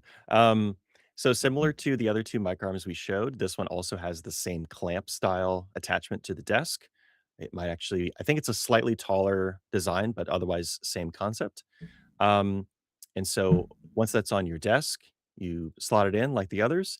However, this time, this is I think way back in the day, this design, we called it the high rise. So unlike this sweeping motion, it reaches, well, much higher up. So you have this joint in the middle, and that allows you to get quite high up over your desk or over a monitor. And it has the same ball attachment like the others, so you can point your microphone in any direction that you would want. Um, but unlike the others, it doesn't swivel this way. I don't know how the best way to describe that. Instead of sweeping left and right, the entire microarm moves in one piece, but with height adjustment. Um, but this also means you have so much more vertical range. So if you're standing up, for example, but you don't have a sit stand desk, you can lift that microphone quite high up if you just wanted to stretch your legs. I remember that being the way I used my Wave Mic Arm high rise is I would just stand up during a meeting to stretch my legs, pull the microphone up to me, and keep chatting with the team. Let's see. I'm Um, gonna actually attach it to the table here so we can show what that looks like. This is also spring loaded, so that's why I'm holding it together. Because if I let go, this is actually gonna jump apart, and we don't want that. I got Jasmine sitting next to me, and I don't think she wants a mic arm jumping in her face. But yeah, so here we have the mic arm, so it just goes into the clamp, and then from there you can of course rotate it, and then it can actually extend out quite a bit. So you can kind of see the range of motion there. You can get quite far. And then of course you have that height adjustment as well, like so. and this model has this sort of hybrid mode where it both goes way high up, but also goes way down low, which is kind of trippy the first time I tried using it. So this could go like under a monitor, or if you had something else on your desk, like some other mount, you could have that go down below, and then the microphone basically pops back up again. Um, and one of the fun things about these is, yes, we call them wave mic arm, but it has a standard quarter-inch thread on it, and we've seen people put prompter on a wave mic arm, lights, as long as they're small enough. You don't have to only put a microphone on it. I think actually when we launched Prompter, one of the most fun things we did was put a prompter and a camera on Wave Mic Arm. It's really fun. You just move it right in front of you for when you're doing a meeting, and then you slide it out of the way. Um, Makes it really convenient. And then you also have the cable channels as well here. Do you want to talk about Yes. those? Yeah. So those, I guess I believe they're like silicone or rubber. You pop them out. You lay your XLR cable or your USB cable in that channel, and then the cover slots right into place on top, covering the cable and also keeping it from coming loose. Yep. So like that. There we go. And it looks really, really clean. And you have the same on this back part as well. So you have another cable channel there. You can just put your cable in, and then it just attaches right back. And ooh, that's a clean, clean looking setup. No cables. It looks really, really good. Thing to keep in mind is this is spring loaded, so you do want to attach your mic. If you don't, it seems to be staying in position quite well here, but when you're setting it up, just be careful. Put your mic on it. That'll give it the weight it needs to stay in place. Um, so that is the Wave Mic Arm Mark II. You have plenty of options. You can get the white Wave Mic Arm Pro, you can get the black Wave Mic Arm LP, or you can get the black Wave Mic Arm Mark II here. And let's take a look at that price of the Wave Mic Arm Mark II. And you can get this one for 25% off, so for 89.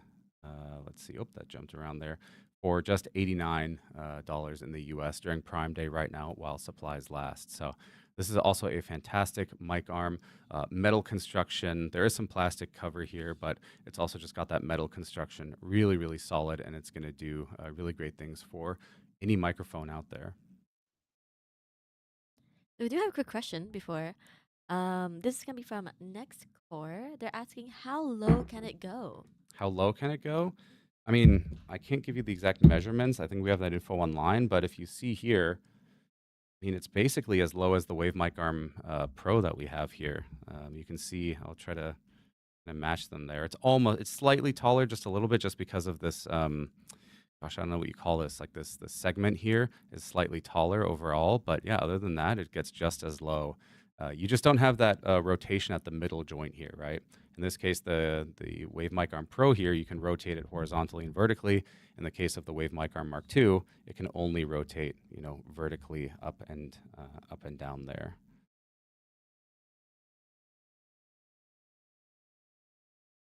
Awesome. And I do also want to ask, because this is on topic of mic arms as well, but what are the benefits of having a mic arm with your mic?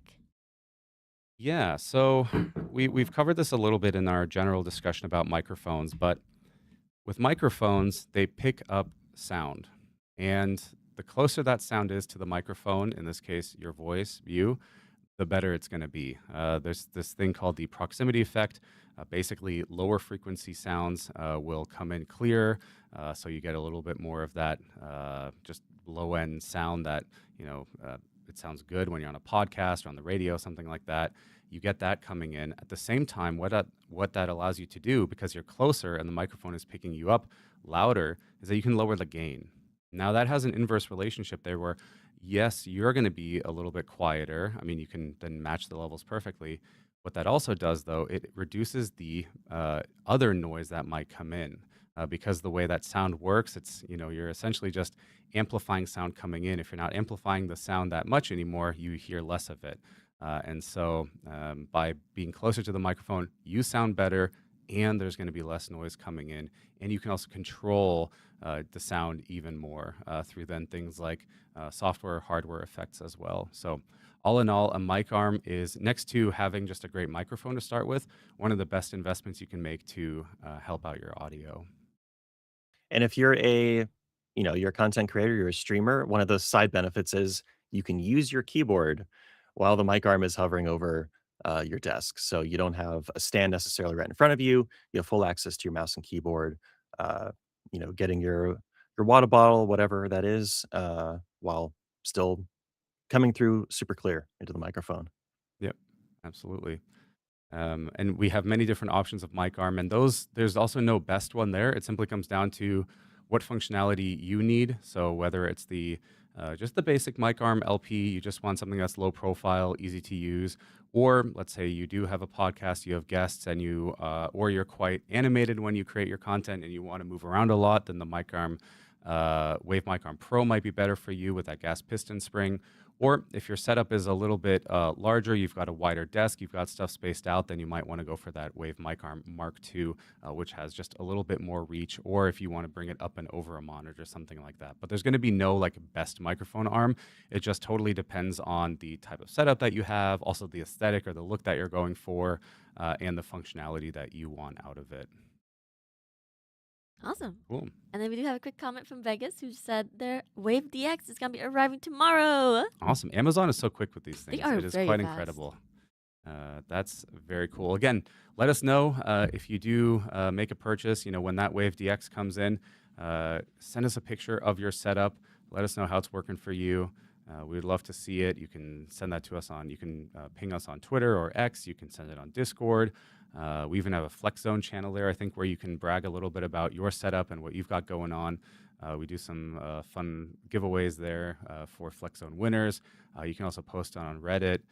So yeah, just let us know. We'd love to see what you guys are getting and what you're upgrading and how these products are working for you. Yeah, and before we wrap up this segment, I do want to ask for people just tuning in, do you guys want to take a guess? If you guys don't already know, for those who don't already know, take a guess on what mic Brett is using right now. Oh yeah, because it's out of Ooh. frame. Yeah, so people Yeah, who so are if I just talk a tuning little in. bit, you can listen to my voice right now. So we've been talking about microphones and microphone arms and XLR and keep going. All right, class. If you've been paying attention, you would know what the answer is. Pop quiz. Pristine Nix has been paying attention. Oh, suddenly chat became really quiet. That's very suspicious. They're Rossi muted. says Wave DX. Witness says Wave XLR Mark II. Okatai says Brett always sounds amazing. We've got Neo. We've got Wave Mark II with voice focus. Let's see. We've got Neo.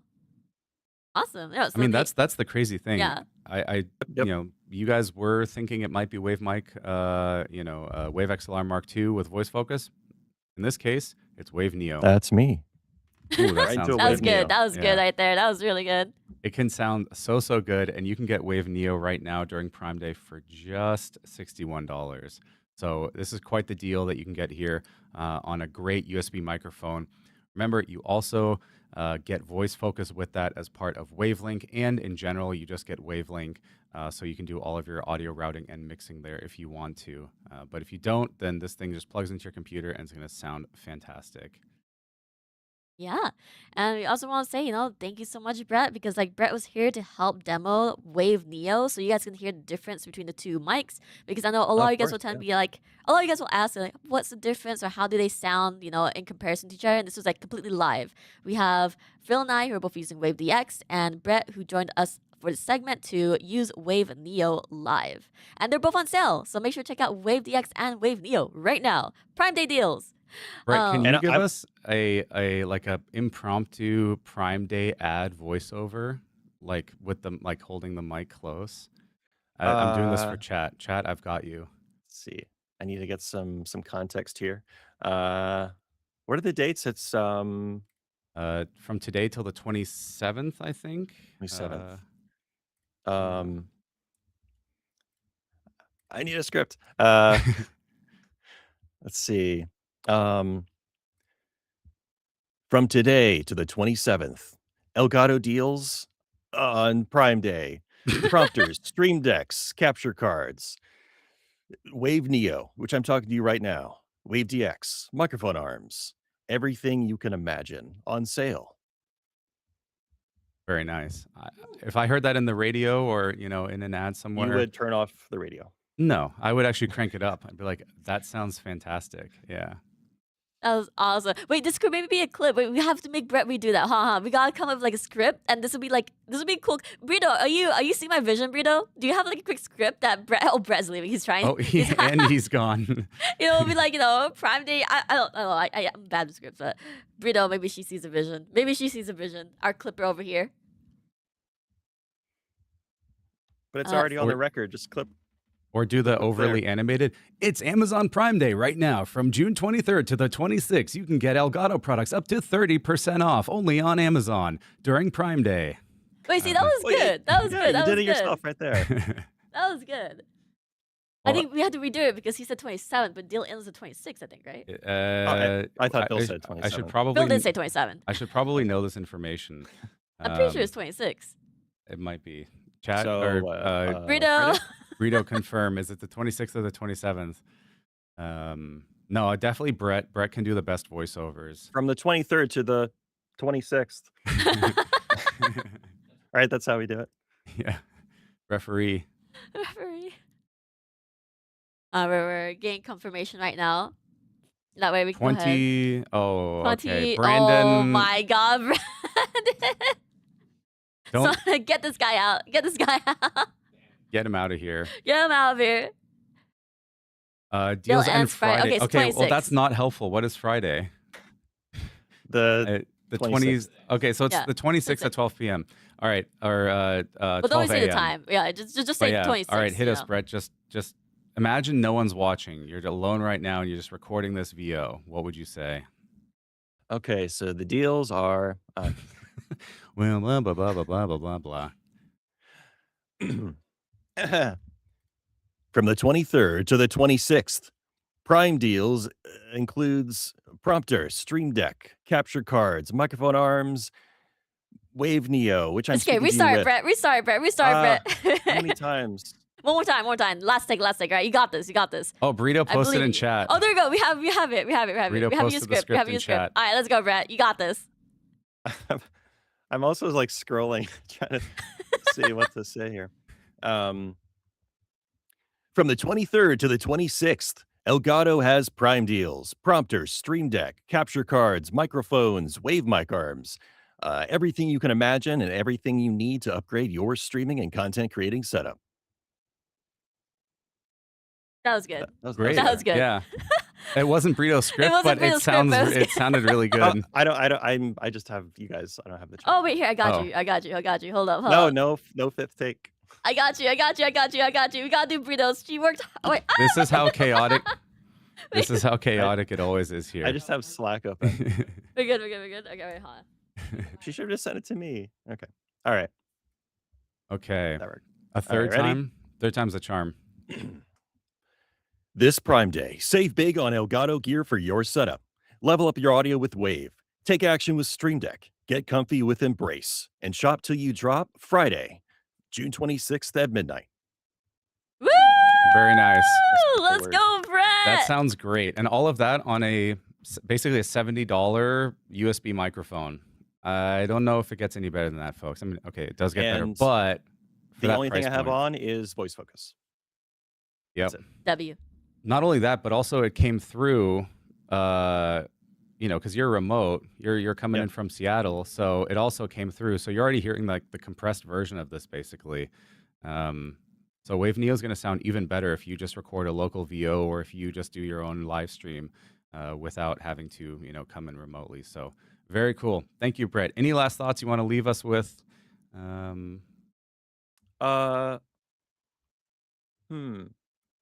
don't know. But in terms of like my favorite deals, I guess, definitely Wave Mic Arm Pro. I love that microphone arm. It's so convenient. And Wave DX. I mean, that combo is just has been my workhorse for making Elgato content, to be clear. Yeah, it's been my favorite combo for many, many years now. Yeah, awesome. All right. Do we have a video to go to We sure or do. But can we get okay. some hearts in chat for Brett, please? Like that third take, amazing. Like all the takes you did was great. Like, go on, show him some applause, some hearts in chat. You know, send Brett out with lots of love. Thank you so much, Brett, for being here on our segment on our stream. Appreciate you a ton. That was great. But we do also have a video from Hero Vibes, who we're talking about 4KX. So everyone say bye to Brett, W Brett, all the hearts. Bye. Thanks for having me. Thank you for being here. All right, on to the video.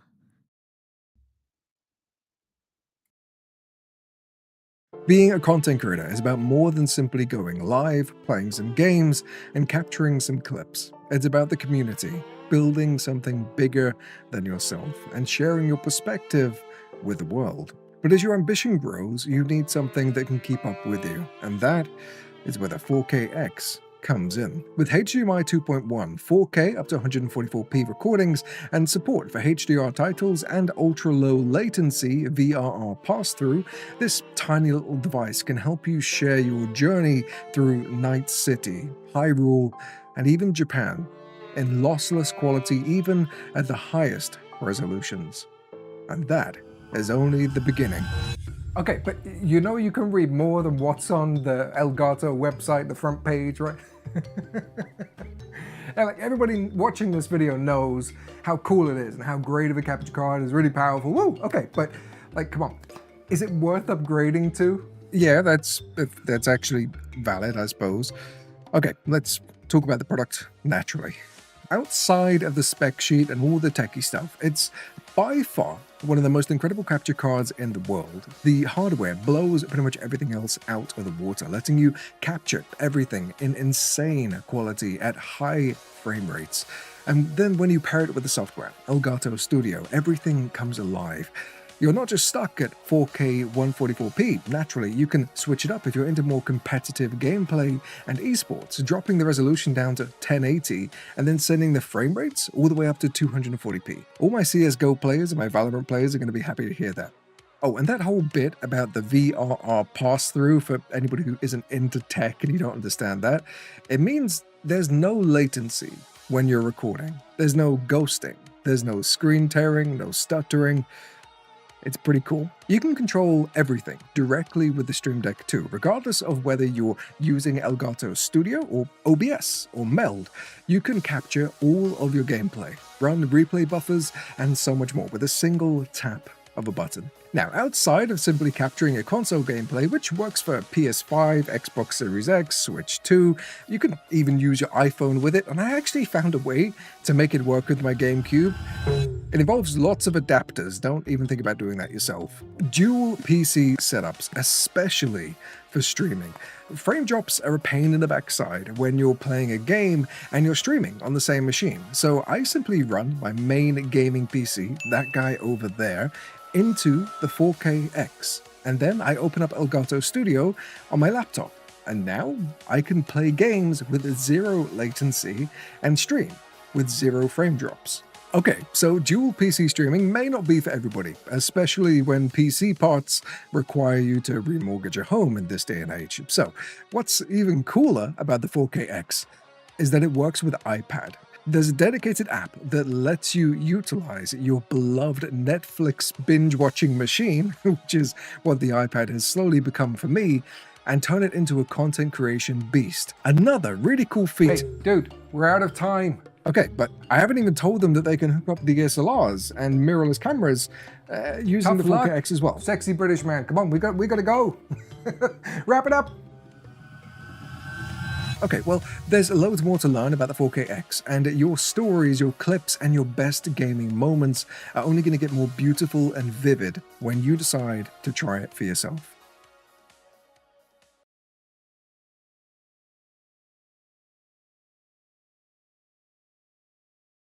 And we're back. Awesome. Well, back, chat. Thank you so much, Hero Vibes, for that amazing video. I am so happy. Like, chat, our creators cooked in these videos. So their entire throughout the entire week of our live streams, you guys are gonna see some amazing new videos that they created just for the stream, but also for the future streams too. It's gonna be Yep. living out. It's really great content that showcases all the products. So, thank you so much to all our creators, Nutty today, Hero Vibes, and later, Copa. So excited to show you that. Very cool. And also, thanks for covering all the capture stuff, Hero, because we're also going to talk about capture later today. But for now, we're going to take a little bit of a look at Wavelink. You saw it earlier when we were talking with Brett about Wave Neo, and we showed voice focus, but we're going to dive into it just a little bit more. But before we do, Jasmine, there's a couple just general housekeeping things. So there's a giveaway today. Isn't that right? That's correct. We're going to be giving away a Wave Neo. So sometime throughout the stream, there's going to be a keyword. The giveaway command will be updated. And then all you have to do is enter that keyword and boom, you're entered to win a Wave Neo of your own, which Brett was using earlier segment. And if you're watching from YouTube, just a friendly reminder that you must come over to the Twitch channel in order to enter the giveaway because this is a Twitch-only giveaway. And make sure to hit that follow button on Twitch because that is one of the requirements to win the giveaway for a chance to win. Otherwise, if you're not following, then you may be, we may have to reroll for a new winner by the time your name is drawn. But don't worry, on YouTube, we'll give you plenty of notice so you can hop on over. You can hit that follow button if you haven't already, and you can make an entry. So we'll do that giveaway later. Sometime throughout the stream. That's correct. And then also, what about the stream schedule? So we're live today. Today's Tuesday. Are we live throughout the rest of the week as well? Jasmine, what's the overview there? That is correct. We are going to be live throughout the rest of the week up until Friday. Friday being the very last stream of Prime Day. So today we're talking all about audio and capture. Tomorrow we'll be talking about Stream Deck. Thursday we'll be talking about video. So I'll be including webcams, lighting, and prompter. And then Friday we'll be doing a recap. That's going to be our very last day of our Prime Day live stream for US. Just for you, just putting out there. So if you guys have any questions here, or you guys are still thinking about, which one should I get from the Prime Day deals, I'm not sure. Feel free to come over to our live stream and ask us live. You can also just add us on Twitter or join our Discord server or ask on Reddit. We have a lot of social platforms that we are active on. And then make sure to check our region streams too, because we have region streams throughout the entire week as well. And then later on, streams from Japan. Yeah, absolutely. If you guys are wondering where you can find these deals that we've been talking about today and just in general, those are on Amazon. However, the easiest place to find everything together is going to be on Elgato.com. Just go to Elgato.com and right on the homepage, there's been a full takeover. So you can just scroll down. You can find your deals. You can go there and check it out. What we're going to talk about, though, in just a bit is actually a free software that you technically don't even need to purchase, which is pretty darn cool. Wavelink has been out for a while now, Wavelink 3.0. It's free. You can use it with any mic. Of course, it works best with Elgato microphones. You also get that benefit of voice focus included there. But if you don't have a Elgato mic yet, well, now's the time to upgrade. And you can check out Wavelink 3.0 now already before you even get your new microphone. Before that, though, do we have any other questions? I saw some pop up, and then we'll dive into Wavelink. We certainly do. So, question from Krakga is, so only the Pro Arm has gas pistons? That's correct, yeah. So only the WaveMic Arm Pro has the GPS or the gas piston spring in there. WaveMic Arm LP uses that locking nut, so basically a screw that you have to manually tighten. And then WaveMic Arm Mark II just uses a spring in there. It's spring-loaded. Sweet. And then a question from Ali who says, Phil and Jasmine, I bought Wave XLR Pro this month and it is awesome. I recommend it to everyone. Chat, you see it there. I don't even need to tell you about it anymore. But yes, Wave XLR Pro is out. You can get it now from Elgato.com. It's not on a Prime Day sale because it's not on Amazon, but it is at Elgato.com. And creators across the board have been loving it. I think it's universally, I mean, some people have even called it like the best product that we've made since the Stream Deck, which is quite the statement. I think we've made some pretty cool ones along the way. But Wave XLR Pro is very exciting. So if you've been looking at getting something for dual PC or PC and a console, it's going to become very relevant, later this year again with GTA 6 coming out. Or if you're hosting a podcast, then definitely take a look at Wave XLR Pro because it handles all of it in a super sleek and small form factor. In fact, we're using it right now. So Jasmine and I, we're both using Wave DXs. These are XLR microphones, and these are going into a Wave XLR Pro, a single Wave XLR Pro, and then that's going out to our broadcast system, and that's doing the actual live stream. Awesome. And then we have a question from Mr. Battlefield who's asking, is Wave Neo better than the Wave 3 Mark II? Um, like very what was it? Not subjectively, but like quantitatively, no. So like Wave 3 Mark II, it's got a better capsule in there. It's got onboard DSP processing. It's got more controls on there. It is, or objectively, it's a better microphone. Wave Neo, however, for that $70 is a very, very good microphone. And as you heard, if you were here earlier with Sir Crest, you heard the sound that you can get out of it. And I think that's the most impressive part. You'll have more control, you'll have more ability to tweak the sound to your liking with the Wave 3 Mark II, but Wave Neo is perfect if you're just getting started. Since Mr. Battlefield, you already have a Wave 3 Mark II, you're all good there. You have the latest and greatest with that Wave FX processing built in, 32-bit float on board, clip guard, and all of the wavelength integration. So you are all set. Agreed.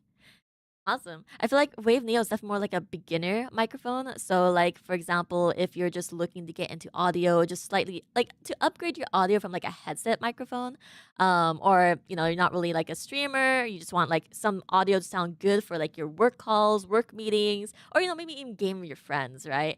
Then Wave Neo is a great choice. It sounds great out of the box. It has voice focus built into it. You can take it on the go. It's for traveling. Like it's really great. I do recommend it if you're looking for your very first mic or to slightly upgrade from like a headset microphone. Otherwise, Wave 3 Mark II would be, like Phil mentioned, the superior over Wave Neo. So yeah, you're set. You're set. Let's answer one more question here from Dakamando. Do we have a breakdown of what XLR Pro is handling for your guys' setup? Like what features engaged in the audio routing? So I can just explain it here. Hopefully you can visualize it. Maybe we can actually put out, I don't know if James is listening, but we could put out like an Explorer article at some point, which has some pictures and some more background on like how we do our broadcasts now. But yeah, we have our audio is being handled by Wave XLR Pro. So we have Jasmine's mic, my microphone. Both of these are going into the Wave XLR Pro. On the Wave XLR Pro itself, those are then being mixed together, and those are going out to the broadcast system. On the Wave XLR Pro, alongside that mixing, it's also doing the wave effects processing in real time. Now, I do believe, and Chris, our tech director, can confirm, but we're running very minimal settings here. In fact, I think it might just be the expander, and I don't know what else. Maybe voice tune, is that on there? Yeah, so it's low. So it's we're using the low cut filter, we're using the expander, and we're using voice tune. Those three together, it's just going to sound really, really good. The low cut filter makes sure that there's no like rumble, and it just cuts out some harsher frequencies. The expander makes sure that, for example, when I'm talking, that it doesn't come through Jasmine's mic and vice versa. And generally, it just makes sure that there's not too much other sound coming through. And then voice tune gives us that warmth and that presence that you would get out of, say, like an analog mix. Like if you had a tape machine, you run like a digital signal through an analog machine, right? You get a certain, like you're introducing imperfection and impurities. That actually sounds really pleasant, and that's what voice tune is doing. It's also adding a little bit of compression on there, so that way it just makes us sound a little bit more present. And so those three effects together, those are all happening in real time, and that's what we've got going. So there's no voice focus, there's no software, there's no VSTs. This is all purely being done on the Wave XLR Pro itself. For our actual broadcast setup, though, we are using, we have a PC, we've got a Camlink Pro in there with 4 HDMI inputs. That way we're bringing in our multiple camera angles here, as well as our demo PC. We have OBS running, and that's doing the actual live stream. We have all of our scenes and sources set up there. We're using the Atom vertical plugin to do our Twitch multi-format stream. So if you are watching on mobile, I believe you're getting the vertical stream by default. We are also streaming in 16:9, so regular horizontal on Twitch and on YouTube as well. our tech director, Chris, he's got a Stream Deck Plus XL sitting in front of him. I can't show it to you, but that's got all of the scenes and sources configured on there. So that's how he's doing all of the scene switching, also audio adjustments, as well as, queuing, for example, the videos. And then there's some quirks with the vertical plugin, right? And how you have to do things at the same time there, linking scenes and sources. So actually, when a video plays, it switches to that scene, and at the same time, he taps a key to then play it in the vertical scene. So all of that is enabled by the Stream Deck Plus XL with plenty of keys and plenty of dials. We're also using a prompter XL, so that's how I'm reading chat. And I can see Ipokia says, please do an article. Kraka FPV, I knew it, Atem for the win. So I can read chat, Jasmine can read chat, we can see your questions, we can see your comments while we're also looking at you, which makes for a much more engaging live stream. And let's see what else. I mean, I've got a Stream Deck Plus in front of me here, so Jasmine's actually been muting and unmuting herself whenever I'm doing demos here. I can also go ahead and switch scenes if I wanted to. So if I click here on like PTZ, it goes ahead and switches that scene. So I also have control here, even though I'm, kind of the talent on camera. I can do that. Let's actually go to this one here. Surprise, Brett. Hi, Brett. Let's see. Let's go back to actually we can do desktop there. So now that one's live. And we're going to talk about wavelength. So yeah, that's a quick overview of our setup there. We're using as much of our own gear as possible. We're using, in fact, all the same tools that you have access to. We're not using some crazy, $10,000 switchers or, graphics generator or anything like that. Brito here worked with a team to create our fantastic graphics. We use OBS Portable to share our graphics and our scene configurations between the different teams regionally. So everything that you guys use is the same technology and the same setup that we use. Of course, we have multiple people working on it, and we're putting on this production for you. But I think it's really cool.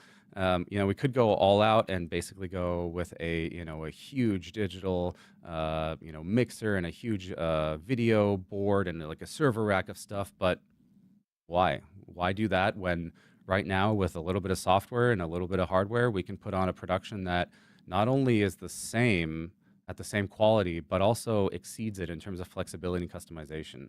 If we want to do something new in OBS, boom, we just get a new OBS plugin. If we want to do something new with audio, we just, set that up in Wavelength. This is a much more flexible setup than you're going to see in some of those really, really large productions. So yeah, that's my spiel, and we'll do a write-up on this. Maybe we'll get some pictures of the setup and show you guys how the proverbial sausage is made. So you get a look at that. Just don't judge our cable management. That's the main thing. The production looks good. The cable management, it could be better, but that's a time thing. But okay, that's been a lot of talking. Jasmine, we actually do have one last question that we Okay. could turn into a clip. All right, you guys are getting clip farmed. So this is a question from Cappy Chaos, who says, oops, wrong click. Is there a guide on, I guess, what all Wavelength can do? We can show you live what Wavelength can do. Yes, we can show you live what Wavelength can do, and that's actually what we're gonna Do right now after I get a drink of water, because I've been doing a lot of talking. Actually, I have water this time. I thought about it, because we've done these live streams a number of times. But Sean is already in here. Sean the hero, already bringing some water out. Apple's like, imagine being clip farmed. Hey, while we're doing these live streams, we might as well try to get as many clips as possible posted on socials, Well, actually, a question for chat. Is that something you guys think about or something you guys do? Nowadays, putting a video together can take quite a bit of time, and, there's a time and place for scripted, edited video content. On the other hand, though, if you're making video guides or video tutorials or you're doing live streams, all of that content is clippable, or a lot of it is. Now, in some cases, you may also want to take a little segment that you say, okay, guys, like this is specifically so that I can cut it out later. But given the production quality that is available these days in these types of setups, I mean, why not just cut that out and turn that into a clip? And that's something that we started to do much more because we're putting on these demos for you guys, and there's so much valuable content here that's just kind of lost in the VOD. The reality is I don't think you're going to go back and like look through a 2-hour live stream or 3-hour live stream for that one moment. However, if we clip that, we put that on YouTube, we put that on our socials, and we give it a good title, then you can find that information. Then that's a big part of our strategy going forward, actually. So yes, you will be clip farmed. In short, yes. Okay, cool. Well, let's talk a little bit about wavelength. Let's see here, get this going. Okay, so this is wavelength here. I've got wavelength set up with a Wave Neo, and this is going to be the experience that you get with wavelength when you plug in your Wave Neo for the first time right out of the box.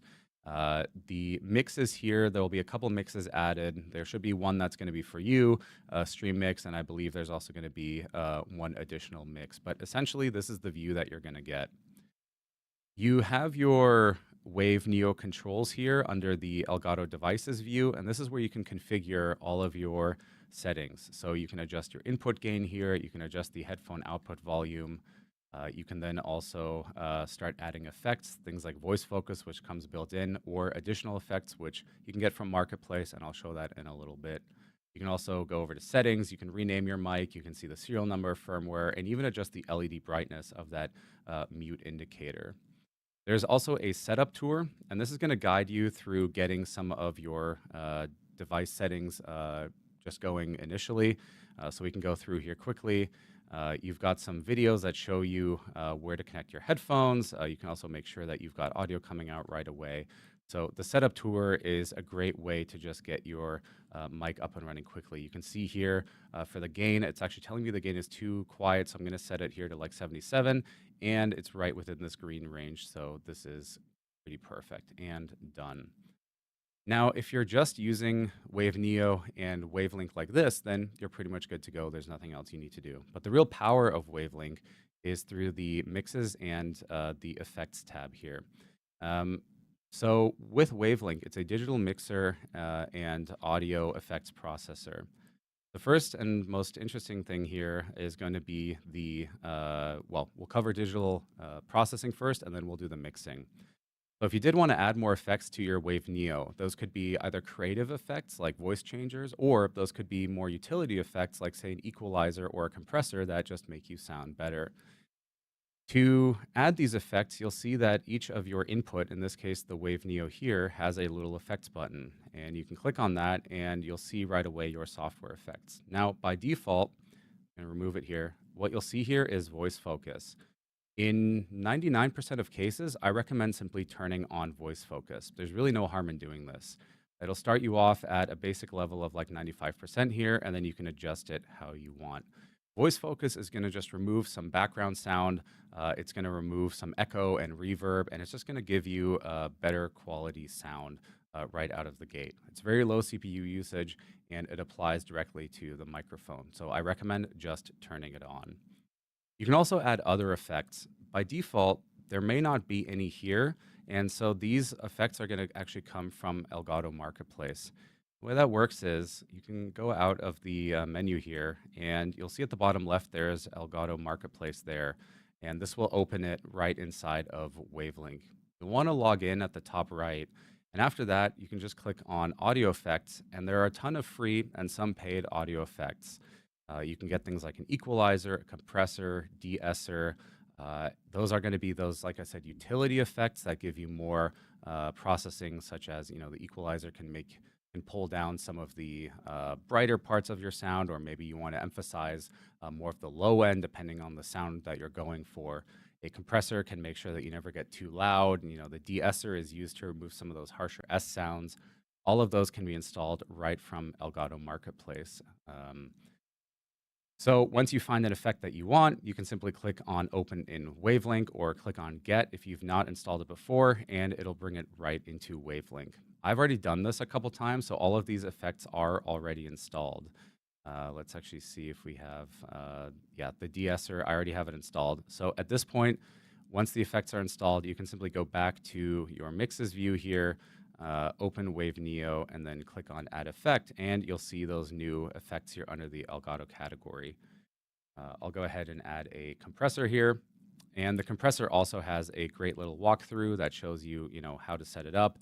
This is actually real audio here running through the compressor, so it's great to see, okay, how much is it actually affecting my voice in real time. So a good level here for a compressor, for example, is always at like -30. That's a good level to have where compression starts.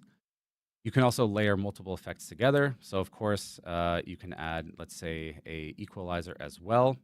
And you can go ahead and, tweak that a little bit, tweak those settings here, something like this. You want to keep a light touch with an EQ. It's easy to overdo it and then affect your audio in a more negative way. I'll go ahead and close the EQ. Something to keep in mind is the effects chain here. Audio effects are processed from top to bottom in this case, so voice focus is always going to be first, and then after that, the compressor, and then the EQ. You can change this around. So for example, you can drag the EQ in front of the compressor. And I would actually recommend generally doing your compression last, because that way, that's kind of the final touch on your mix. You do all of your EQ, your noise suppression, whatever else might be, then you add your compressor on that at the end.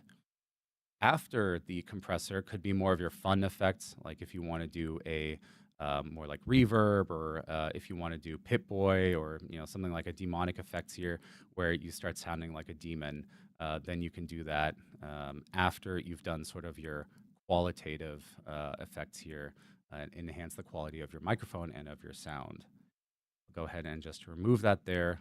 But so that's how you can add effects to your Wave Neo. It's quite simple. It's quite easy. There's an important step to remember, though, and that is that you don't select your Wave Neo directly in the apps that you're using it in. You need to make a mix, and that mix is then going to have those effects added in. So what does that look like? Well, in this case, I'll go over here to the top right of Wavelink, and I'll select Add a Mix, and then we'll go in here, and I'm just going to rename this to Mic FX. This is going to be quite easy to remember. Basically, this is the microphone with effects added on top of it. And then I'll go ahead and close that window. And simply by clicking on this plus in the cell here, the Wave Neo is now added to this mix. And you can see here that Mic FX is now playing audio. This is the actual audio input that you're going to select in apps like Discord, Zoom, Teams, etc. So I'll go over and open up Discord here, show what this looks like. Take a second to start. All right, so we have Discord open here, and when you'll go into the settings, and inside you'll head down to voice and video, and then make sure that the microphone here is set to Mic FX, not Wave Neo. Again, the reason is that that the audio processing is being done by Wavelink, and then that's being turned into a mix, and that's what you select inside of Discord or in your other applications. You can select the Wave Neo directly right here, Mic In. However, it's not going to have all of the audio effect processing that you want and that you just configured. So make sure you select the mix that you just created. So that's how you add effects to a microphone like Wave Neo and add the mic effects mix to an application like Discord. What I just showed you works for all microphones that you can use inside of Wavelink, because you can use any microphone. So if you are using a non-Elgato microphone, then you can do this, follow these same steps, and you'll be good to go with audio effects. The next part of Wavelink, though, of course, is the audio routing and mixing, and this is where the input channels on the left come into play, and of course the mixes here on the right. On the left-hand side, you're going to see all of your inputs. These can be inputs like applications, games, or hardware devices as well. In this case, like a 4KX capture card or a Game Capture Pro internal PCIe capture card. Getting started with adding these inputs is really quite simple. You just click on Create Channel, and then you can search for any of the applications that you have installed. In this case, I want to route the audio from my browser, so we'll do Microsoft Edge here. We'll bring that in and unmute it. I also want to bring in the audio from Spotify, so that's quite simple. I'll go ahead and bring that in. And also, let's bring in the audio from Stream Deck, and I'll cover why we bring in Stream Deck in a little bit.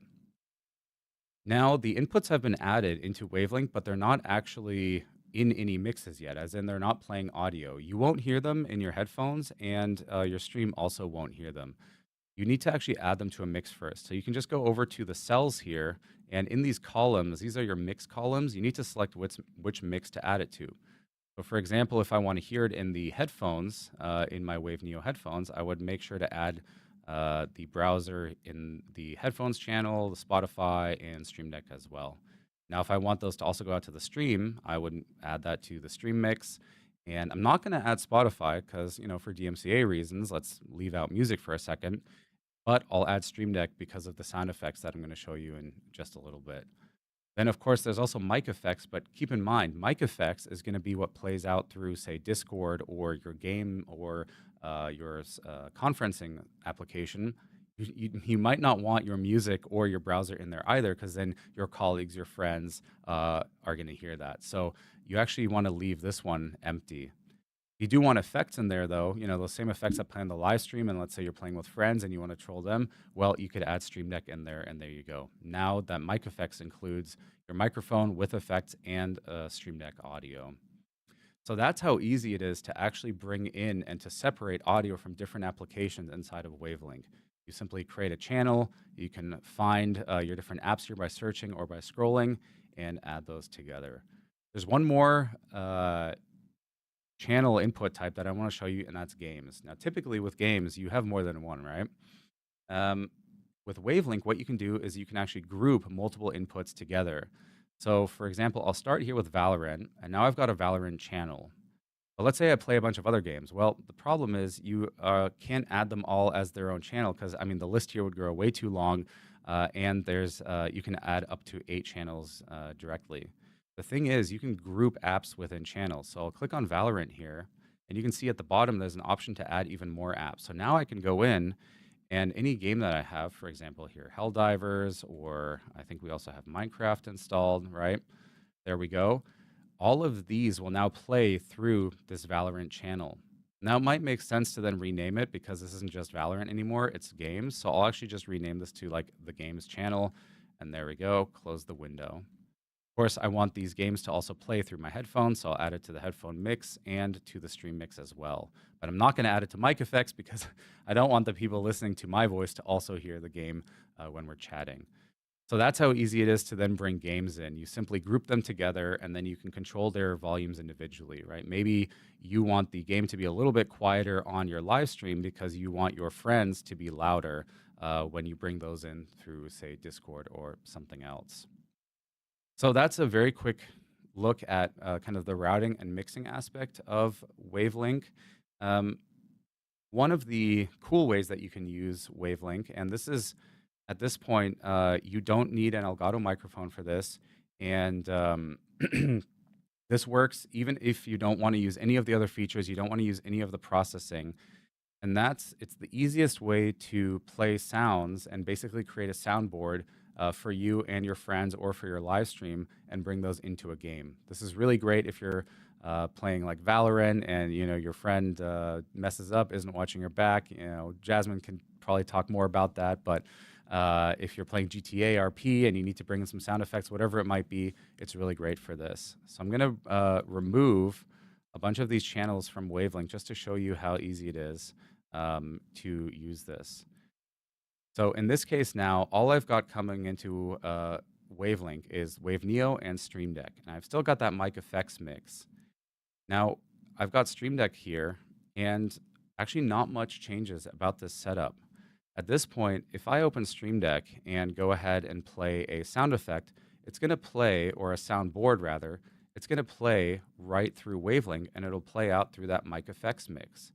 Now, when you're in a game, simply select the mic effects mix in the game, and you're good to go, right? So in Valorant, in Helldivers, Call of Duty, Battlefield, whatever you might be playing, simply select mic effects as your input, as your microphone input, and then any sounds that you play out via Stream Deck are going to be routed into your game and to you.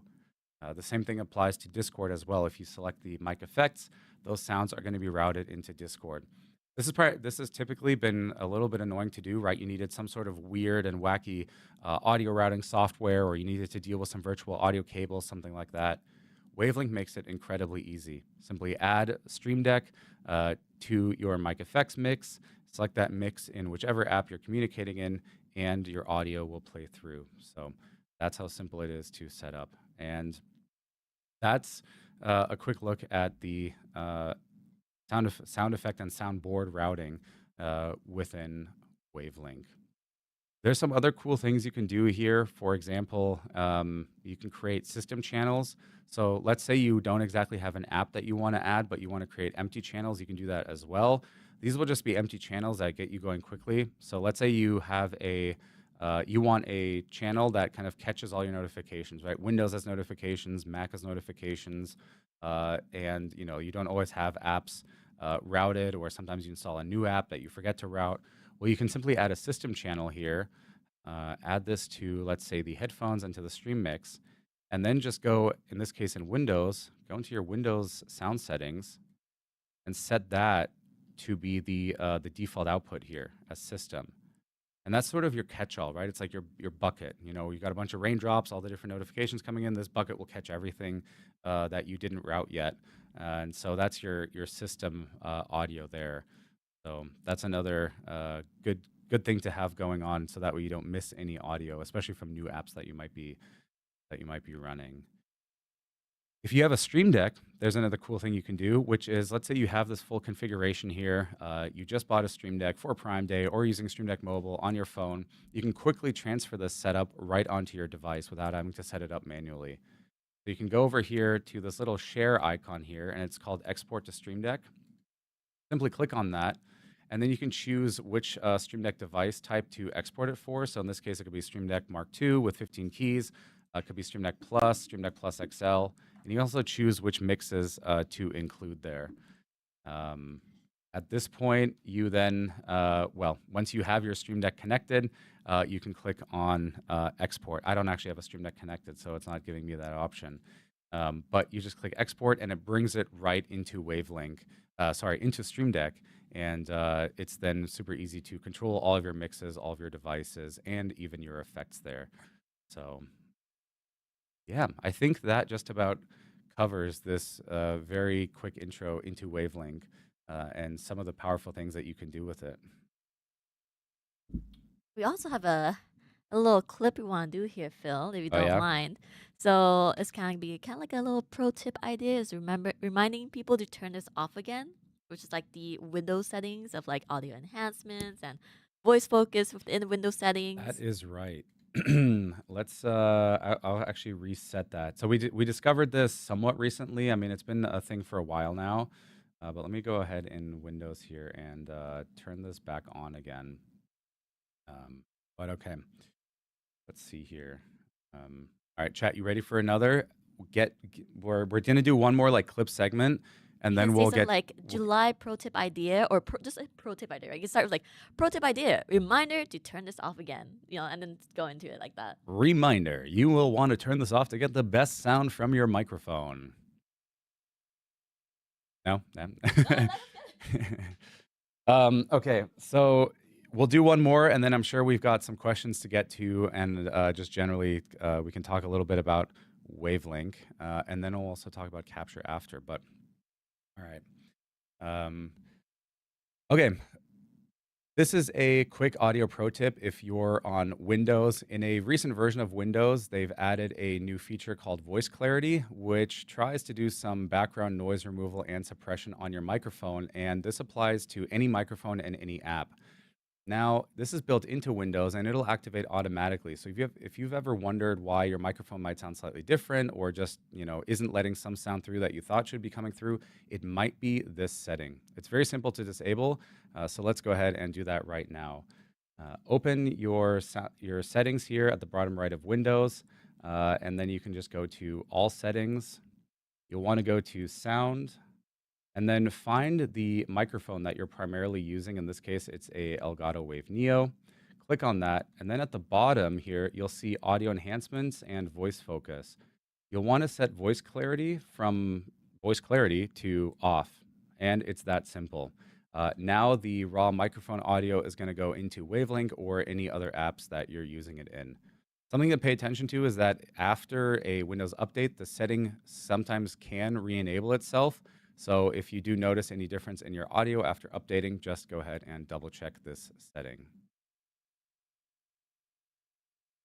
Did I nail it? First Awesome. take? I think you nailed it first take, right? Okay. Do you have a green light from Brito? Does he need to do a retake? Sorry, we're a one take company here. One We take we only do one take. Yeah. Oh my god. Chat, give him a score. All right, chat. On a scale of 1 to 10, how did Phil do? 10 being like amazing, like incredible, phenomenal, right? 1 being boo. Well, it's going to be up to the editors. The editors can take it and then they can cut out maybe some of they can do the like cut editing, make it a little faster, make it more how do you say attention grabbing. Oh yeah. Something Now like we that. got 11, 11, 10, 7, 10, 6.7. Yep.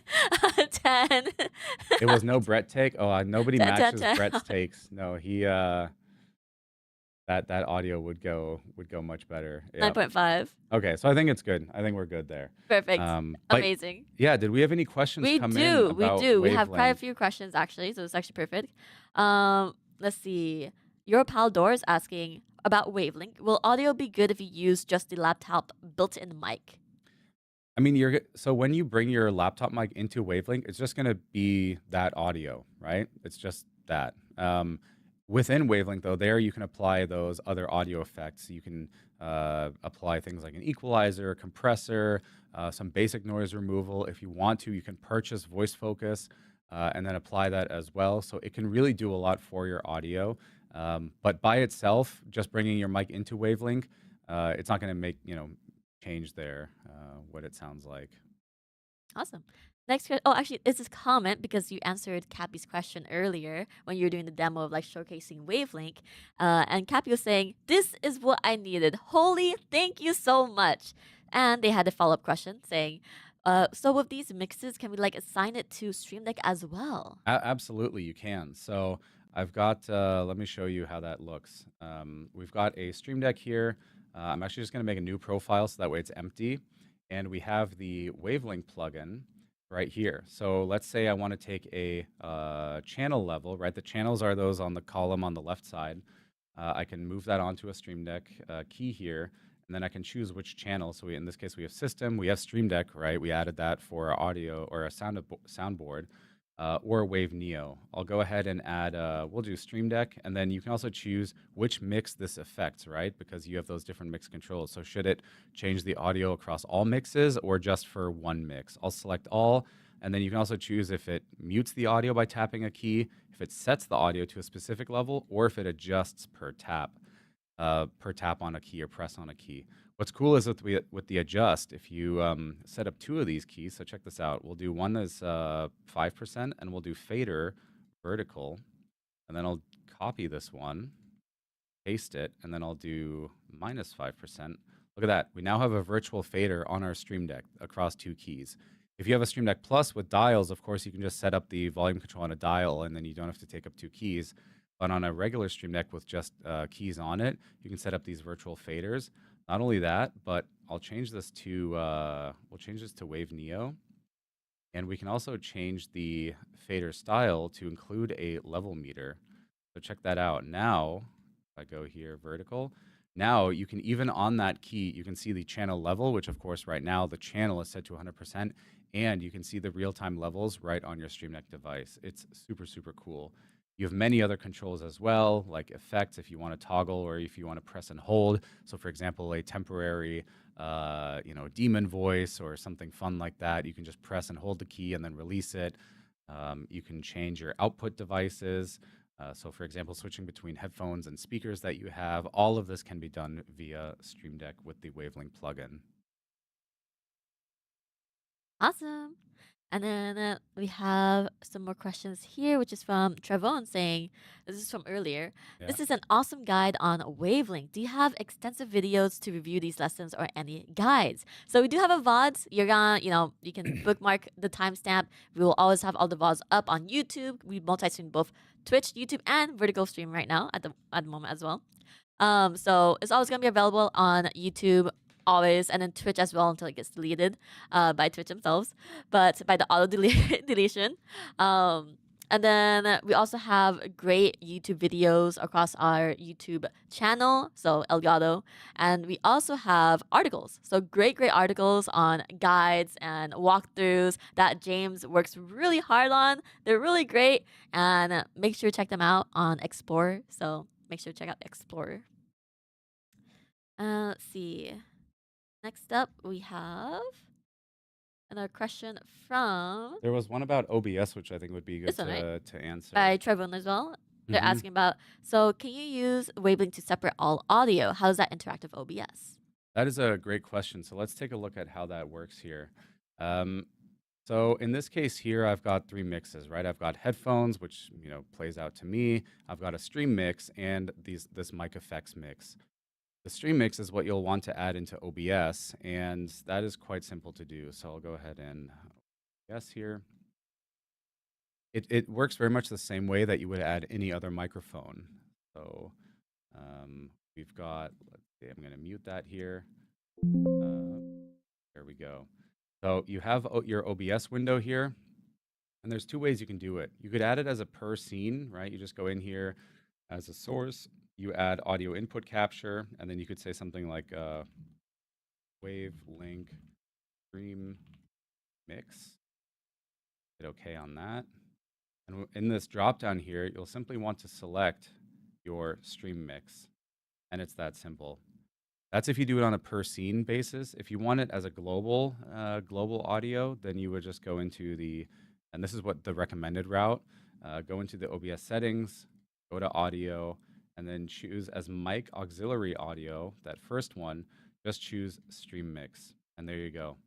Now, any audio that is playing through the wavelength stream mix will go into OBS. This is also where it can get more advanced with things like VOD track. On Twitch, you can actually send 2 audio tracks. One that's the live stream, that's what people hear live, and then one that's actually used during the VOD. That's because the VOD can't include copyrighted music. Doing this is also quite simple. In Wavelink, simply add a new mix, and then you can go ahead and call this, you could call this like VOD track. Add all your sources in there, right? So in this case, it'd be the microphone, Stream Deck, system. We'll add Spotify back. And now what we can do is we'll add it to our headphones. We'll add it to the stream mix, not mic effects, because remember, we don't want that playing through to our friends. And we're not going to add it to the VOD track, because of course in the VOD, we don't want music. VOD is video on demand. Basically, it's the recorded version, right? It's not the live stream, it's the recording afterwards. Then back in OBS here, you can then go in and it takes a little bit of setup, but essentially you'll want to, let's see here. It's been a little bit since I've done this. Oh yeah, here we go. So under output, you can check this box here that says Twitch VOD track, and then you want to select which track that's going to be. Now make sure that you select track 2, because if you select audio track 1, it's going to be the same audio that's going out to your stream, and it's going to include music. So select track 2 here. Hit apply, and now there's one more step you need to do, which is in the audio mixer, right-click and go to Advanced Audio Properties. And what you'll see here is that all these audio sources are going to all the audio tracks. Well, what you want to do is you want to uncheck the mic aux or the stream mix, depending on how you've added it, and send that only to track 2. So it's very simple. Just uncheck track 1 here and uncheck yeah, that's actually pretty much it, right? Or wait, am I confusing myself here? I think I'm confusing myself here. So wavelength stream mix goes to oh, right, I need to add it as another input. I forgot a crucial step. Go back into your audio settings, and then as your mic auxiliary audio 2, add your VOD track. There we go. Now you have your stream mix, your VOD track. Now go back into the advanced settings. Okay, there we go. And you'll want this mic 2 to only go to track 2, like this. So you see how that's set up now? The mic 1 is the stream mix going to track 1. Mic 2 is the VOD track that only goes to track 2, which we just set as our VOD track. So that's how you can set up a VOD track in OBS with Wavelink. Once you kind of get the hang of it, it's quite simple, right? You just create a new mix, you add that mix into OBS, and you have to go to these couple different places to change the settings. But now you're good to go. When you stream, your live stream is going to hear your stream with music. And once you go offline and you go back to the VOD, it's going to be that same audio track, but just without the music in it. Awesome. And then we do have a question from Maisel Tuff, who says, it's a question about Wavelink. I have a Stream Deck and HD60X currently using Voicemeeter. Will the Wavelink software work in a similar way for me? Currently on a cheap iPhone mic. Yes, definitely. If I'm understanding correctly, if you bring those audio sources into Wavelink, then yes, that would work the same. So I'll open Wavelink here. I don't have an HD60X to show you, but I can show you, in this case, like a 4KX. You can simply add that capture card in as a source, and then you can also add it to your various different, outputs here, like your headphone mix, your stream mix, your VOD mix. Your Fi-Find mic, you would also just add that in here. It would show up as input devices. You would see that listed here. You can add it, and then you can also go ahead and add effects to it the same way that I showed earlier with Wave Neo. So yeah, you can use any microphone or virtually any audio input and bring that into Wavelink as its own source. And Wavelink is free. Indeed. You can actually, even better for the person who just asked that question, just try it. Wavelink is free. You can download it right now, and you can give it a shot. Next question is going to be from Guberosity, who's asking, is there delay with voice focus? If so, how many milliseconds would be a typical average? Voice focus, because it's using machine learning under the hood, does add a slight amount of delay. It's going to be something like 30 to 50 milliseconds. For some folks out there, for some of you, it might not be noticeable. For some folks, it is. So just something to keep in mind, that you might hear that then. We have other audio effects like a noise gate or some of the other audio processing where the latency added is much lower.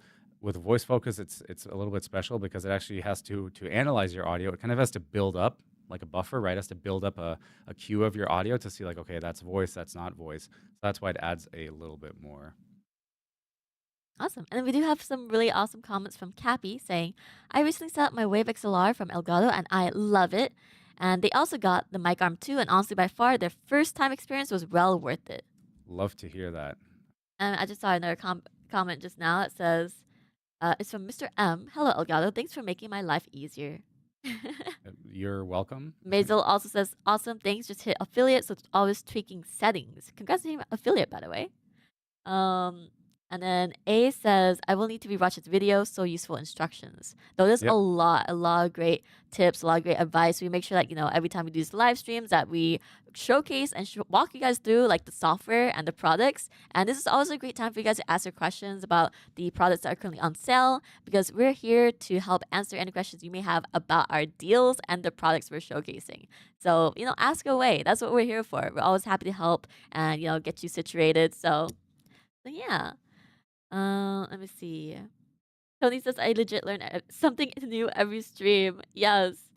Let's see. Prophet says, oops. Oh, Vanara says, have loved Elgato for 6 years. Oh, thank you. But a question for Prophet about Wavelink. For some reason, they cannot add their Game Capture Neo as a channel in Wavelink. Whenever they attempt to do so, it simply does nothing. Is there anything causing this? That would best be a question for our world-class support team. So if you go to elgato.com/help, you can open a support ticket with them and they'll help you out. Yeah, definitely would best to do that. Awesome. And the next question is from Trevon asking, does the discount code only work on Amazon or does it also work on the main website? Well, there's no discount code for Amazon. It's just the products are discounted. There is a discount code for Prime Day on Elgato Marketplace, so I'm not sure what you're referring to. But yeah, there's a marketplace discount code for things like Stream Deck plugins or broadcast packs, that sort of thing. Oh, we have a great comment from YouTube. This is from someone called Faith and Good Courage. They're a small podcaster. Quick note of thanks. Lots of questions answered at the NAB. And even though you weren't at Infocom with a booth, got a few questions answered in your meeting room. You rock. Oh, thank you so much. I thought we were at Infocom.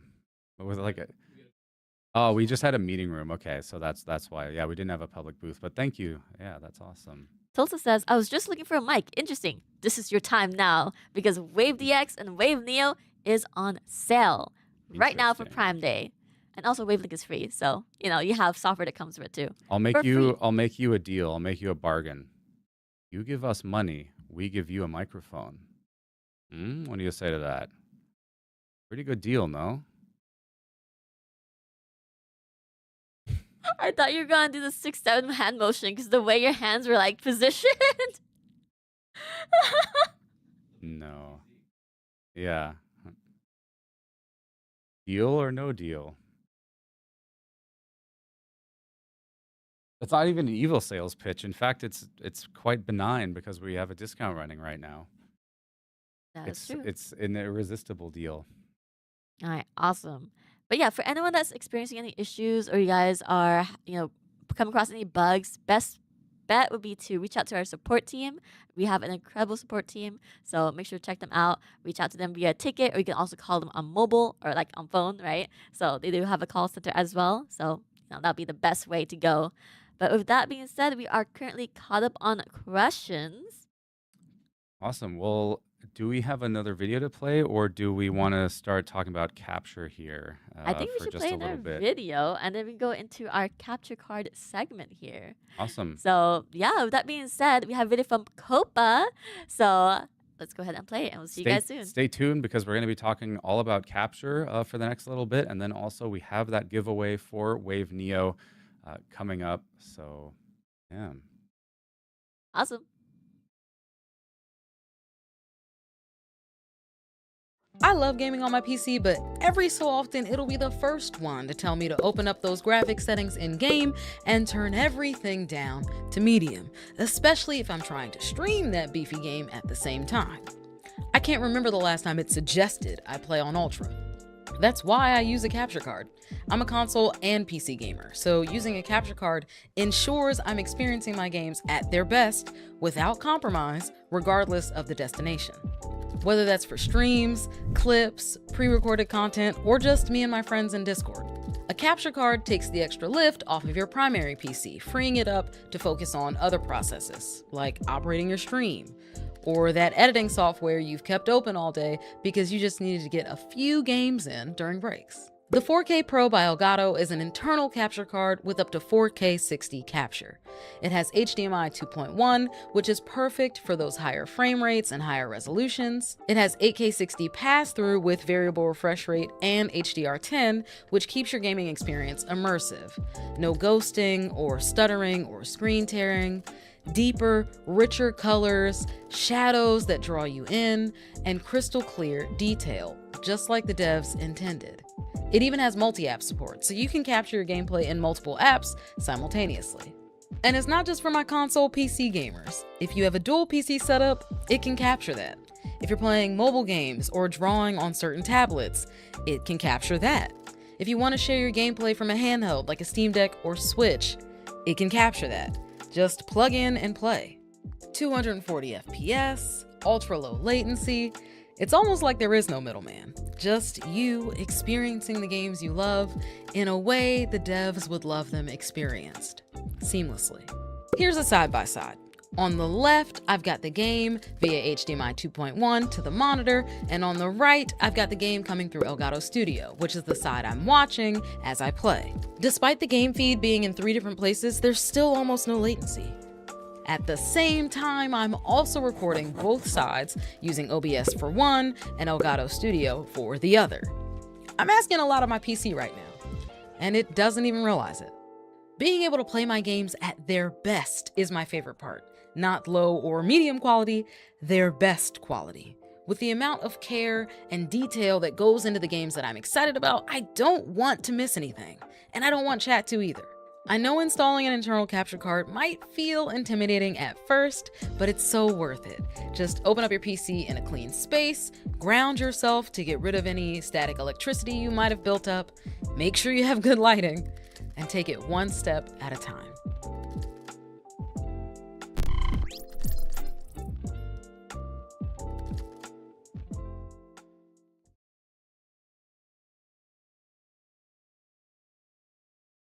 And we are back. Chat, you guys have been tagging us and asking us which is the best capture card to capture GTA 6 that is currently on pre-orders. So our answer to that would be 4KX, and we're here to talk all about capture that is on sale for Prime Day. Wanted to cover that. We do have is it also Thursday where we're going to talk even more about capture?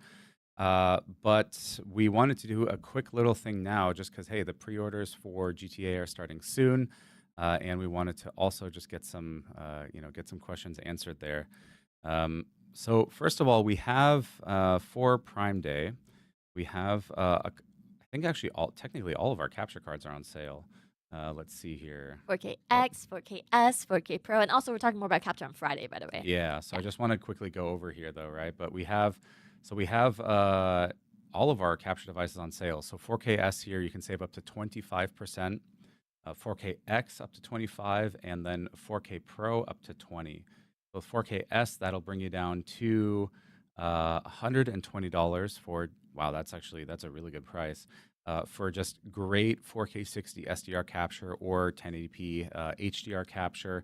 This is perfect for Switch 2, Xbox Series S, anything that's like more 1080p. It's sort of that middle ground between like 1080p to 4K, right? Everything in between there.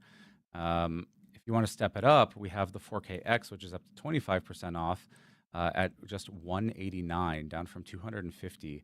This is going to be when you want to capture things that are 4K and up. So essentially your PS5, your Xbox Series X, maybe even the new Steam machine that was just announced, right? These are all the devices, and the gameplay is going to look better. It's higher fidelity, so you're going to want to use 4KX for that because it supports full 4K 120 SDR capture or 1440p 60 HDR if you want to get that better color quality. So that's going to be 4KX. Both of those are USB devices, so they connect to your computer via a USB cable. We have one more capture card on sale. That's going to be the 4K Pro. Now, this one means serious business. This is a PCI card. It's internal. This is going to be the one for you if you want the absolute best. I mean, like, bar none, period, the best quality. This will capture a 4K 60 video with a 4K 60 HDR input. 4K 60 HDR. So it's actually the only capture card we have that will do 4K 60 HDR video with a 4K 60 HDR input. So if you do want that highest quality for, let's say, more cinematic videos, or let's say you're putting together like a video series, like some GTA RP or something like that, you may want to consider the 4K Pro. Of course, you do need a computer with a PCI slot to support that, but you can currently get this for just $240.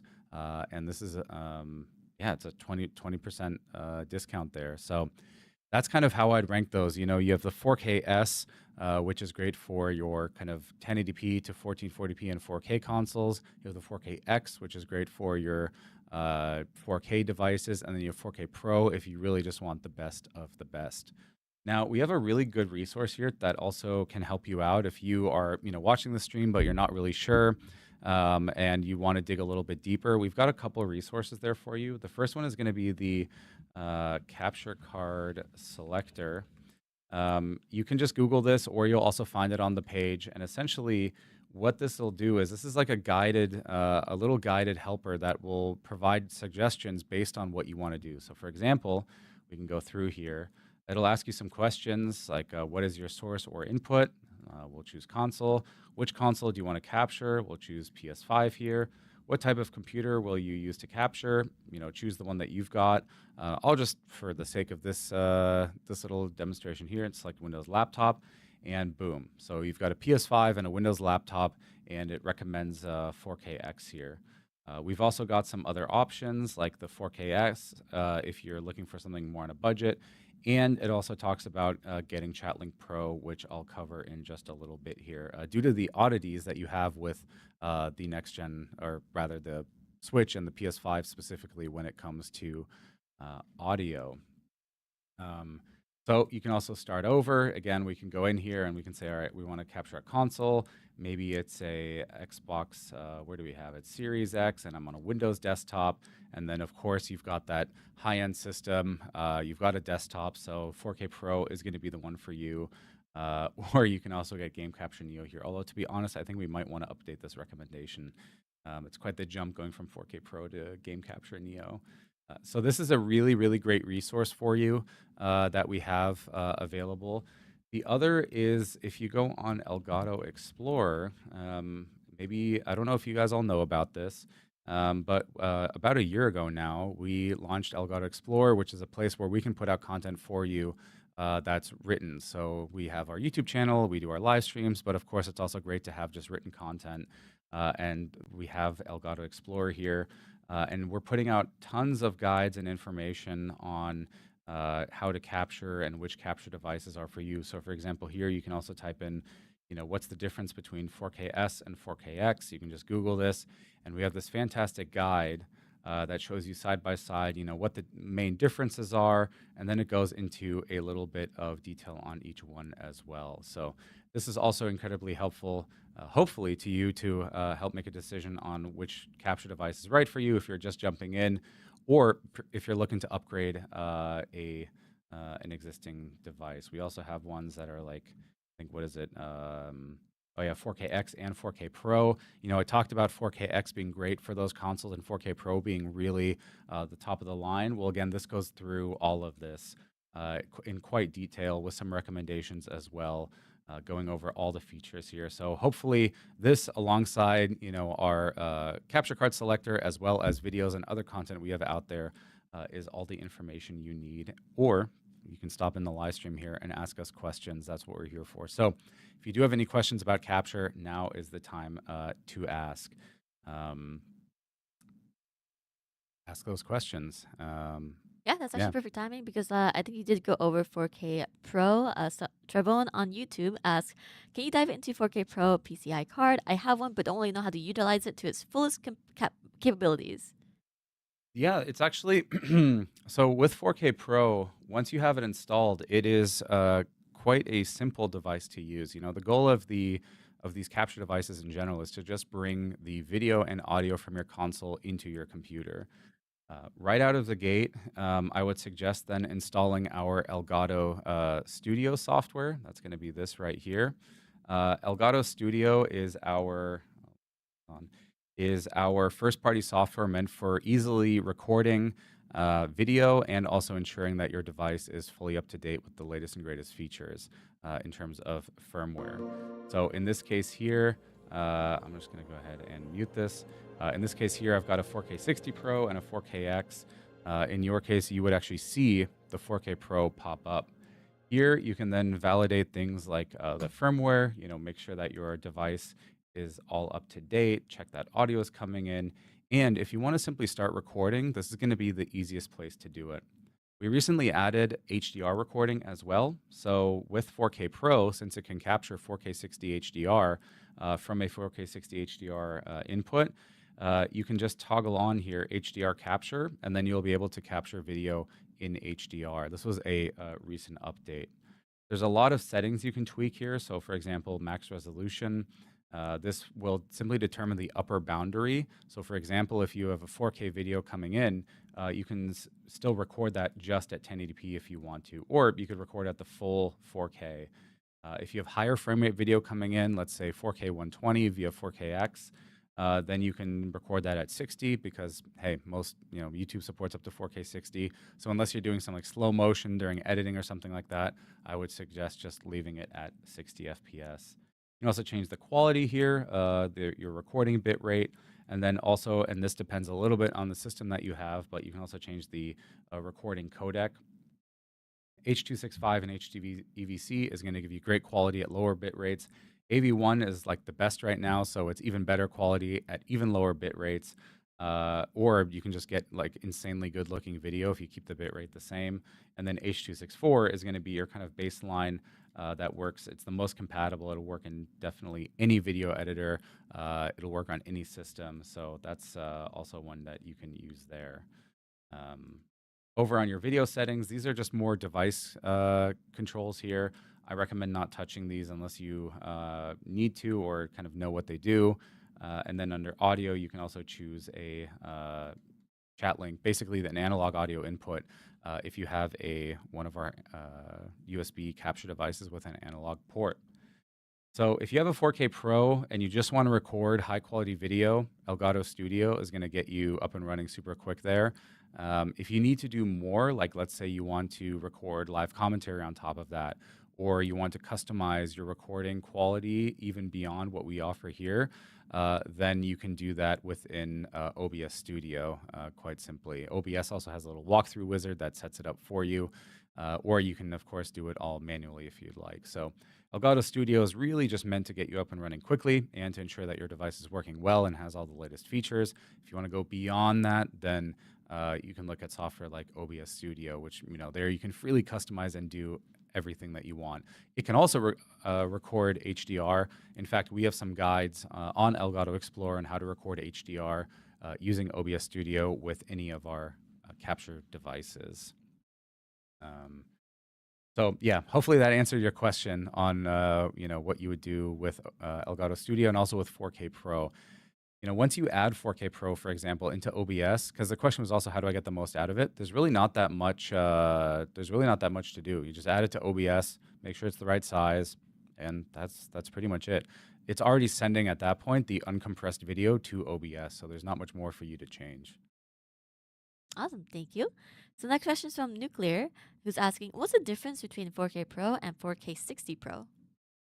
So the biggest difference there is going to be that the 4K 60 Pro back in the day supported video up to 4K 60 HDR, and that was it. With 4K Pro, we added some additional hardware on there for it to allow 8K 60 input from something like a PC, and that can also then record video at, like, it can also take in 4K 120 from, say, a PS5, and that can also record that in 4K 120 from a PS5 in standard dynamic range. It can't do HDR at 4K 120. It can only do SDR.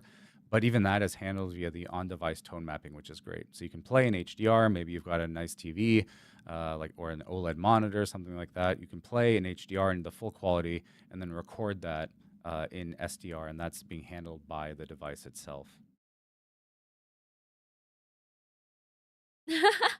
All right, awesome. So, and also, chat, just a reminder, if you guys have any questions, this is your chance now, or your time this entire week, right? We're here to answer all your questions about our Prime Day deals and our products that we are showcasing or that are on sale. So, ask away. I'm currently queuing up all the questions, and we are currently caught up right now. So, this is your chance. If you have any questions now. Oh, wait, actually, sorry, not caught up yet. There's two questions. 1 second. One question from Vanora asking, which would be the best capture card? It kind of depends on your setup and what you're trying to do. If you want the best external capture card, well, that's going to be your 4KX, which is this guy right here. This will, take in 4K 60 or even 4K 120 from your PS5 or Xbox, and then you can send that out as 4K 120 to your PC and then record that or stream it. If you want the highest quality in terms of HDR, then you're going to want to look at the 4K Pro. This one can actually record in 4K 60 HDR, so it's going to get you the highest recording quality or essentially capture quality.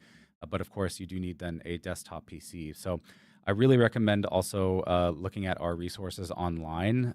It's not so much which one's the best. It also kind of like our mic arms comes down to, which one do you need? Like if you have a laptop, it's kind of decided for you. It's either going to be 4K S and X, and at that point, you can just make a choice between, do you want that HDMI 2.1 pass through, or do you just need that HDMI 2.0? Like if you just have a switch and you mainly focus on like 4K and 1080p, then maybe the 4KS is enough for you.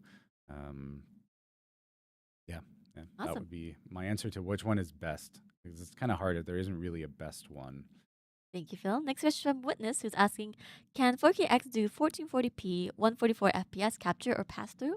It can do both.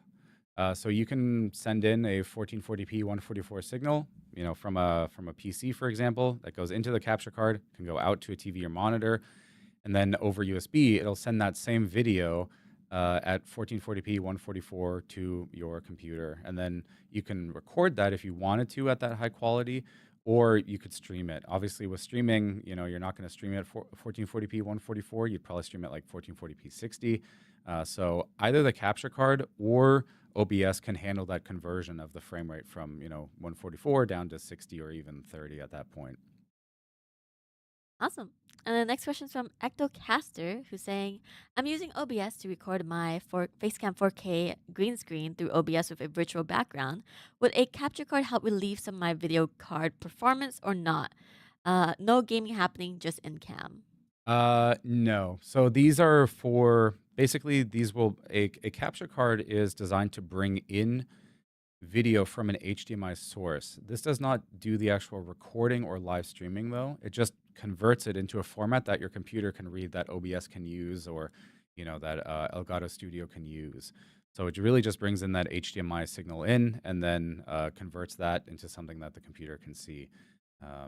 For recording in OBS, it kind of depends on the specs that you have, but I would suggest looking at like GPU encoding, basically using your graphics card to do that. Since you're not gaming, your graphics card is probably not doing that much, so you can leverage the hardware encoder that's on that device. Perfect.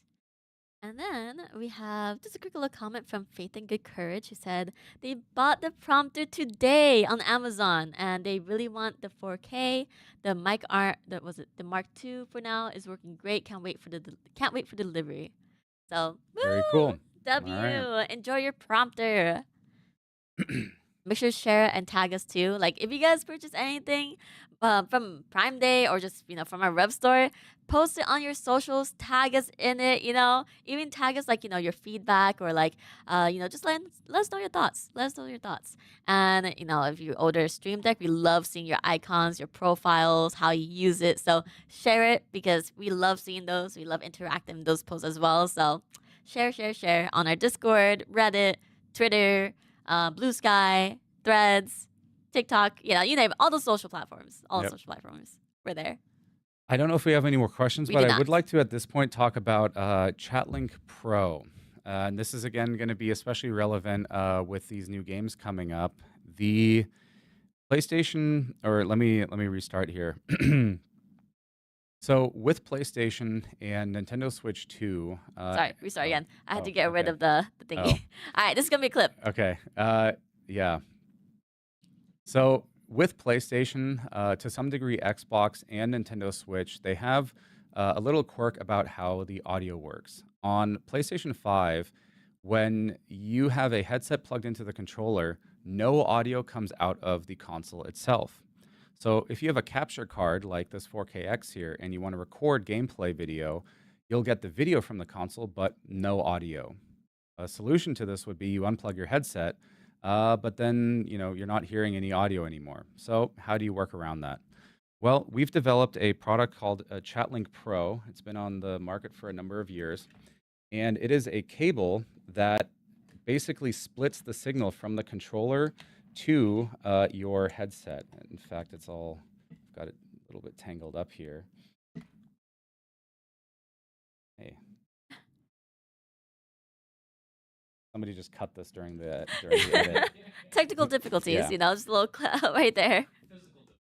All right, so this is the ChatLink Pro here, and you've got a couple different ends of the cable, and this enables you to capture audio in your video with your capture device and listen to audio and talk back to your friends at the same time.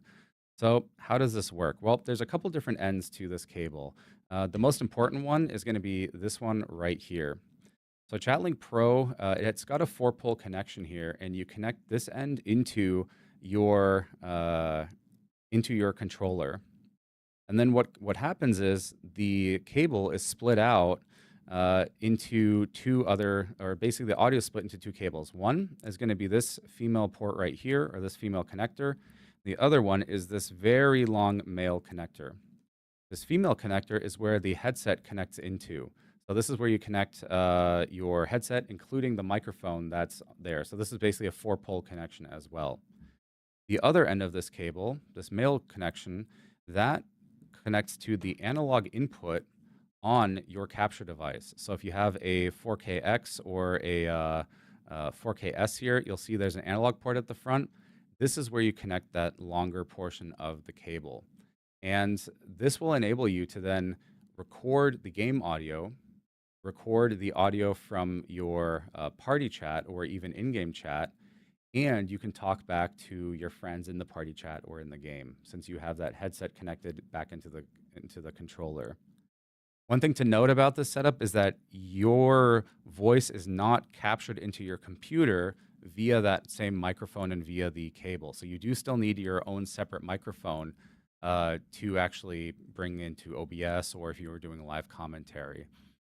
So how does this look in practice? Well, let me go over here to our demo system, and I'm going to open, I've got a 4KX connected here, and I've got the PlayStation 5. Now, if I move the controller here, you'll see that there is some audio movement happening, right? Basically, audio is coming in via that HDMI cable. However, once I go ahead and plug in my headset, the audio has stopped going out. So I'm still capturing video, but I'm not capturing any more audio. So this is where that chat link comes into play. The way you set this up is quite simple. My first suggestion is going right in Elgato Studio here, going over to the video tab and changing the audio input from HDMI to analog. This will now change the audio input on the capture device from that HDMI audio to analog audio. The next step is you unplug your headset from the controller, and you take the short end of the Y cable here, so the shorter side, and plug it into the front of your controller like so, right? So you want to take the short end. I'll just do that again here. You plug this into your controller, and then you have these two other parts. The one side of this cable, this male end, this is where you're going to plug your headset into. So again, you'll take your headset with that 4-pole connection and plug that into this female end like so. Now you're going to hear audio again in your headset. The last part of this is you take the longer male end, and this is just a stereo cable at this point, and you take your capture card and you plug that right into the front of your capture device. And as you can see now, in the software, audio is coming back into the software via that analog connection. Now, depending on how loud it is, you may need to adjust the audio gain here, and you can make these changes here. Keep in mind that if you adjust the audio on your console, like on your PlayStation 5, it's also going to adjust the capture volume now, right? Because basically the capture volume and your headset volume are linked together via this cable. The other cool thing is now, if you join a party, you can not only talk with your friends, but they can hear you, but that chat is also captured via the same cable. So let's see, I'm going to go in here, and for the purpose of this demo, I'm going to bring this in here. Hopefully you guys can hear the sound. Let's see, just make this adjustment here. Oh, actually, might help if I add Elgato Studio. There we go. And unmute it. Okay, so you guys can hear the sound now, so that's awesome. And now if I move around, you hear the audio from the console. It's going to be low latency, your headset, it's going to be real time, right? And now if I were to join a party, we'll see if I have any friends online here that can join. Let's say Sir Crest, he was actually here earlier. Let's see if he's around to join a party. Or I can actually join his.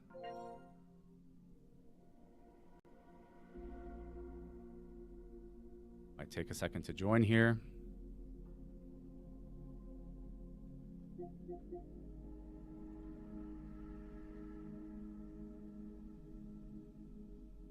While we're joining, I can also go ahead and adjust the audio level. So for example, if I go here to sound, you see the output device's headset controller. If I increase the volume here, it's going to increase it in the headset and on the capture side as well. If I decrease it, it's going to go down there. So make sure that you set this comfortably for yourself in your headset, and then you can also use that analog gain in the software. So I got a little call from Brett who says, please invite him. Okay. All right. Well, let's do this another way. I'll go ahead and create a party and invite Sir Crest.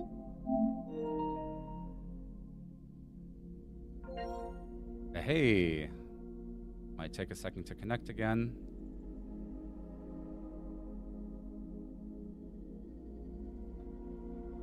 And the network decides to play ball with us today.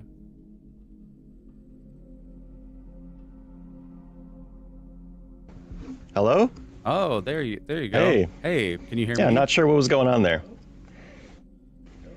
Can you hear me? Yep, I can hear you just fine. Awesome. Okay, and I can hear you. So now what you're seeing is you can hear not only the game, the console audio, you can hear the party chat, and Brett can hear me through the same headset mic, all through just this one cable and this one setup. So it's very easy to do. It's very simple to set up, and it works the same way. And it's time to jump into the game. Absolutely. All right, let's do it. Let's hop in. But okay, thank you. Where are we dropping? Thank you so much, Brett, for joining on this quick demo. We'll hop on out of here. All right. So that's a quick look of how to set up ChatLink Pro with your PS5 to capture not only the console audio, but also voice chat when you are using a controller and using a headset. Adding this into OBS is then also quite easy. Once you've made this change from analog audio, you can simply close Elgato Studio, go into OBS, and at this point, you would just add your capture card. I'll do 4KX. Choose the capture card. And there we go. You can see here 4KX audio is coming in, and I'll resize that. So yeah, that's it. That's how you use ChatLink Pro if you've got a wired headset and you are using a PlayStation. The setup for Switch is going to be very much the same. The Switch has the headphone port at the top. You can plug your ChatLink Pro in there. For Xbox, there's a reason you might want to use this, which is that the Xbox can send audio out over the HDMI, but it's only the party chat. I believe the in-game chat isn't sent as part of that signal. The game audio will come in and the party chat, but not the basically lobby chat or game chat. That's where ChatLink Pro would still come into play. If you don't care about the in-game chat, then you don't need to use ChatLink Pro, but that would be the reason to use it there. So yeah, now you are all set to record or stream your game with your friends from PlayStation 5, Switch, or Xbox. Woo! I need water so bad. Now do that again under 60 seconds. No, okay. Okay. All right, awesome. I hope that was somewhat easy to follow. I know it's a lot of cables and this and that. We'll do a proper guide on this as well later this year, I think. Maybe we'll have Brett do one with his Wave Neo voice. But yeah, ChatLink Pro is really, really, I mean, it's when I say it's easy to use, it is. There's just lots of different, kind of connections that you have to think about and, settings that you need to change. But once you do it once, you should be all good. There's also an easier way to do audio. It's just there you might not be able to talk back to your friends because you could just listen to the audio from your game in the software, right? Like you just use the preview of the software like OBS or Elgato Studio. Problem there is then if you have friends that you're talking with, they don't get your mic audio back. There's also ways around this though, which for example, on the PlayStation 5 at least, you have the mic built into the controller. So that's one way to do it. The other is you also just get a cheap mic, like a USB mic, for example, our Wave Neo, and you plug that into your console. Now your friends can hear you and you are capturing their audio over HDMI and just listening to it in your headset via the software preview. Awesome. And we do have some questions too. Okay. So some questions from Kraka is asking, when using that capture for console audio, can Stream Deck Plus adjust the volume also? Sure. Yeah. It just depends on where you add it. I mean, if you add the audio from the console to say OBS, then you could just use the like a audio mixer action inside of Stream Deck. If you've added it to Wavelink and you control it there to kind of mix everything together, then you can use the Wavelink Stream Deck plugin there. So yeah, you could do that. Awesome. And then let's see. Question from Chris, who's asking about ChatLink. Is there any audio delay added when using ChatLink cable? There is not, because it's an analog cable. So in your headset, it's analog, it's instant, there's no delay, and there's also no additional delay when it goes through the capture card, like that kind of mixing it all together. So, yeah. Awesome. Next question is from Celtic. Can ChatLink Pro be upgraded with USB or Type-C F end? No. I mean, what you could do. No, I mean, ChatLink Pro itself is it's everything you need there for your headset and for the controller connection. If you're looking for something that can do this over USB, we actually just released a product for that called Wave XLR Pro that has a second USB connection that you can connect to the PS5, and then you can do it all digitally. You can send your mic audio. It could be even a Wave DX over that XLR connection. You can send that to your PS5, and you can get the audio from the chat and the game back over from the Wave XLR Pro via that USB connection. What? Oh man, we got memes coming in. We got memes coming in. That's I'll have to so review good. those later. That's actually so good. Yeah. Okay. Yeah. Let's see. Next question is from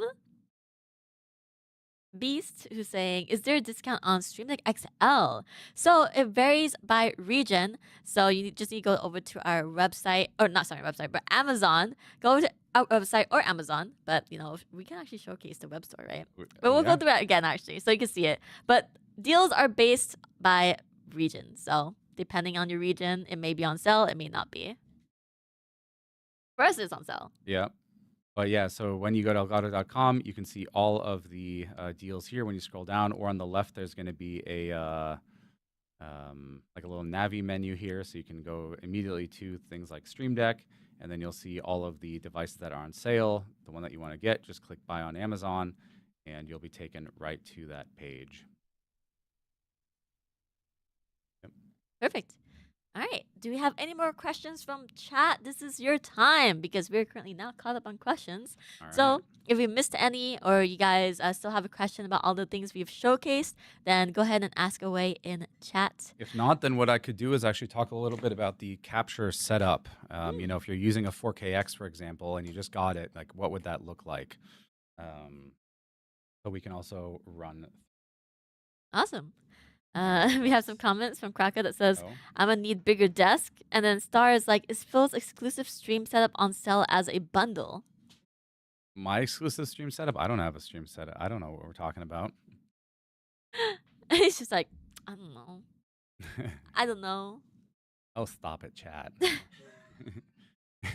Oh my god. And then Star says, yes, more capture. And then Brito says, do you mean Phil's Pro plug and play package perfectly priced bundle? Ooh, yes.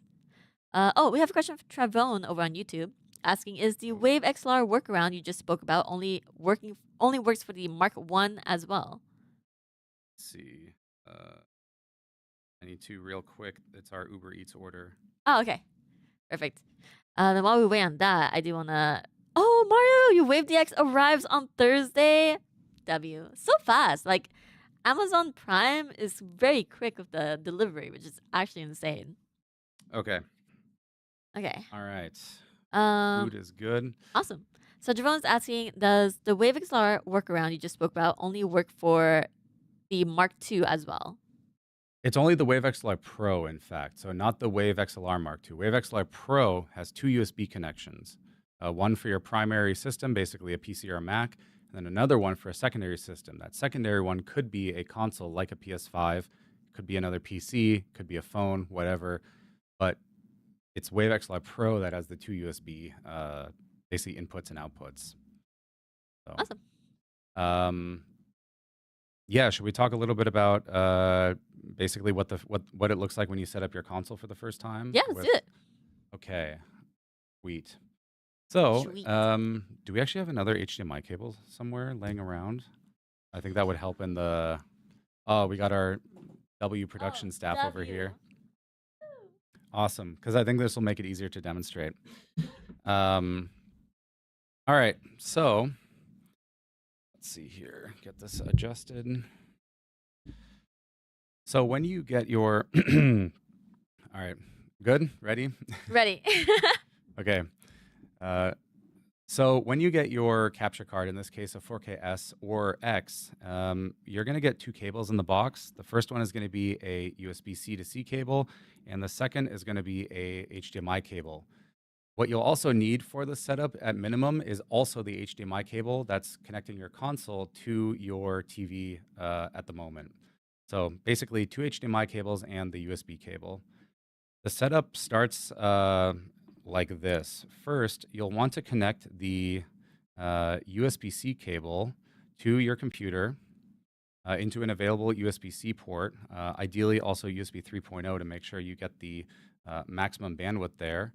And once you do that, connect it up to your 4K-S or X. Very simple. It's got a USB-C port. Can't do much wrong there.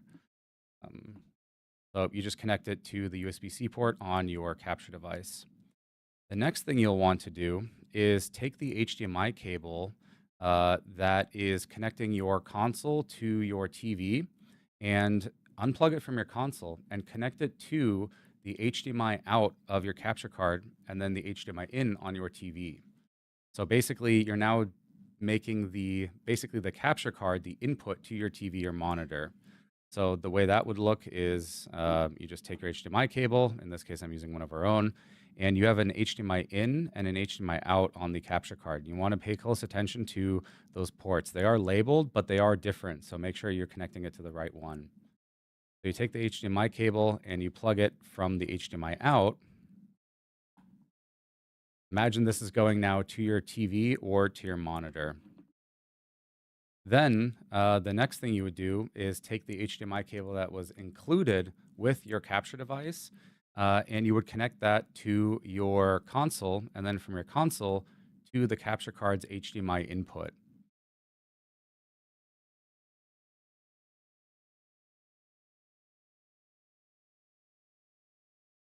So in this case, I'm going to fake it, and we're just going to show it with the other end of this HDMI. But essentially, you take that other HDMI cable and you plug it into your the other end of your capture card. This is what your capture setup should look like at the end of the day. You have two HDMI cables, one going from your console to the HDMI in, and one going from the HDMI out to your TV or monitor, and then the USB connection to your computer. And at this point, you now, on your computer, will want to install Elgato Studio. Even if you're going to use OBS or any other software, you still should install Elgato Studio just to verify that the signal's coming in, the connections are working, your device is up to date. You can get Elgato Studio from e.lga.to, and once you have it installed, it'll look a little bit like this. The first time you launch it, you should see a signal here. If you do not, then the reason for that is most likely, if you're on PS5, that there is HDCP active. Now, what you need to do then is actually go back a couple steps. You need to connect your console directly to your TV or monitor, and you need to disable a setting called HDCP. I can show you where that is on the console. So once your console is connected directly to your TV or monitor with no capture card in the middle, you go over to Settings, and then let's see here. I can just make this a little bit bigger, or like this. Well, I'll go like this. Like that. You go down to System and then HDMI and see where it says Enable HDCP. This will be on. You just turn that off. Now, once that is off, you then can connect your console back to the HDMI in on the capture card and do the setup again. And now you'll get a video signal. At this point, you're actually pretty much good to go. You've got your video coming in. You can verify that the signal is correct. Obviously, you'll see a signal on your TV or monitor. You can also go down into the video output settings here, and you can make sure that everything is set correctly. And you can also check that it's detecting all of the available resolutions, all of the available frame rates. You should also be getting audio at this point through the capture card and into the Elgato Studio software here. You unmute it, it will play the audio through your computer headphones or speakers if you have those connected. If you don't see audio, that is likely because you have a headset connected to the console's controller. In which case, the PlayStation 5 and the Switch, they have a little quirk where audio can only go to one device at a time. The short-term solution here is disconnect your headset from the controller and connect it to your PC and simply unmute Elgato Studio here. And now you'll be able to hear the audio. If you want a solution where you are still using your headset with a controller and you can also chat with your friends, then I would suggest looking at our ChatLink Pro cable. We do have written and also video content on that. I'm not going to cover that in this video. So once you've verified that your device is all up and running, you're getting audio, and everything looks good, the next part would be maybe adding it into OBS Studio. That's if you want to stream. If you want to record, you can stay right within Elgato Studio here. There's a big red record button. You can just start recording. You can also open the sidebar here and tweak all sorts of settings, like the recording resolution, the frame rate, quality, and more. But if you want to add it to OBS, you can go ahead and close out of Elgato Studio, open OBS, and I just need to delete it because we've already previously added it here. The move. Oh, there we go. Move. So imagine you have a fairly blank OBS Studio. You'll go in and click on the plus button in the sources window here. Select video capture device, give it a name. In this case, I'll do 4KX. And then from the dropdown, select the capture device. There's also not much more you need to change here. At this point, you can simply click OK. And a little keyboard shortcut is Control F to make it full screen. And there you go. Now you can layer all your other sources, such as your camera, your overlays, on top of that. And you'll see audio coming in. You can control the audio here. If you don't see any video coming in, like it's just black, what might be the case is that actually Elgato Studio or another app is currently open and already has, so to speak, claimed the device. Simply close Elgato Studio and or those other applications that might be taking video from 4KX, and then it'll show up in OBS Studio. You may also need to restart OBS Studio once for it to then take over the video from the device. If you don't see any audio, again, refer back earlier to where I mentioned about the headset, where it might be that you need to unplug the headset from your controller. Or if you are using ChatLink at this point, make sure that you've gone ahead and set the audio to the analog input on the capture card, since it's not HDMI anymore. But yeah, that's pretty much it for setting up your capture device when you want to record or stream. You can record inside of Elgato Studio. You can stream inside of OBS Studio or record there as well, and just use Elgato Studio to make sure that everything looks good and sounds good. Ooh, all right, Phil. I need so much more water. Yeah, get some I water. need like Get some water. hydration. No, go ahead and hydrate. I've got it. I've Go, got it. yeah, But yeah, yeah. man, There we those go, long there we go. talks just, they do me in. There's a Yeah. lot of a lot. All right, perfect. So we do have a question from Mario who says, I don't use the HDMI output to monitor. It works well with USB-C to PC and HDMI cable to gaming device. Is there a delay not using monitor HDMI? That's right. So if you are using it with basically just the software preview, that's totally fine. In most cases, for most games, you're going to be good there, right? If you're playing a Mario Kart, a jump and run, if you're playing like an action game or something like that, I'll just unplug this HDMI cable. It doesn't want to behave. Then you are good with that setup. However, using the pass-through, you're going to get that ultra-low latency, basically no delay there. And that pass-through is when the signal goes through the capture card from the HDMI in to the HDMI out to your TV or monitor. That's going to be more important if you're playing games that need frame-perfect input, if you're playing a Dark Souls, Elden Ring, Call of Duty, anything where you have to be super on point with your timing, you want to use that HDMI pass-through. But otherwise, you can just play in the preview. You don't have to use the output. It's just there for you if you want to. Awesome. I think that being said, we're about to be ready to start the giveaway. Before we do, I want to ask chat once again, for everyone who's new, who's just tuning in, what is your favorite Prime Day deals from Elgato? Are you guys getting anything? Do you guys already purchase something? Type it in the chat. We want to see it. Yes, giveaway hype. So type it in. And then after we get some answers from chat, I'll go ahead and start the giveaway for you guys. And this is your chance for everyone on YouTube. If you guys are watching from YouTube, come over to our Twitch channel because the giveaway is only on Twitch. So twitch.tv/Elgato. Head on over here. You guys have some time before we draw the winner. So make sure to come on over here this way. Let's see. We have Star says everyone should buy a stream deck. Actually, let me go ahead and bring up all these comments here. Star says everyone should buy a stream deck. Okotak says stream deck pedal. I love the stream deck pedal. Oh my gosh. Telegraph says stream deck XL. iPolka says Wave Mic Arm Mark II. That's awesome. Let's see. Ooh, Wildcard says, I'm developing a game and just got into streaming and looking to build my setup. Not exactly sure what I'm going to get yet, but there's going to be a few Elgato products in my build. That's very exciting. The time is now. This is your sign because Prime Day deals are happening right now until Friday. And we'll be live streaming throughout the entire week as well.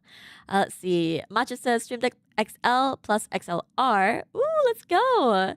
And then, Minnie says, might need to get myself another light after my dad stole mine. It's time. I see a bright future ahead. That's good. Let's see. Heron says Stream Deck Plus. Simulation says Wave Neo. Okay. And then I want to see evidence, though. Make sure you post those pictures. Tag us. Could be an Insta story. Could be on Discord.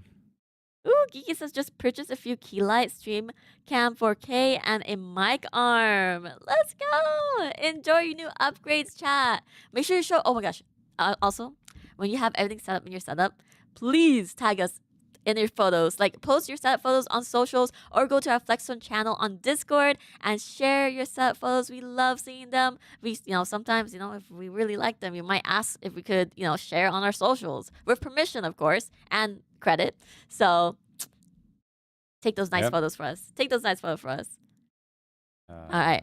Perfect. I think with that being said, I am ready to start the giveaway. So let's go ahead and get this party started because I'm sure you guys have been waiting. What's the keyword gonna be? So this keyword is gonna be Stream Deck tomorrow because we are gonna be talking about everything Stream Deck. I am very excited. You guys already know, or at least majority of you guys probably know. If you guys are new, you won't know. Oh my gosh, I just remembered something. What? Sorry.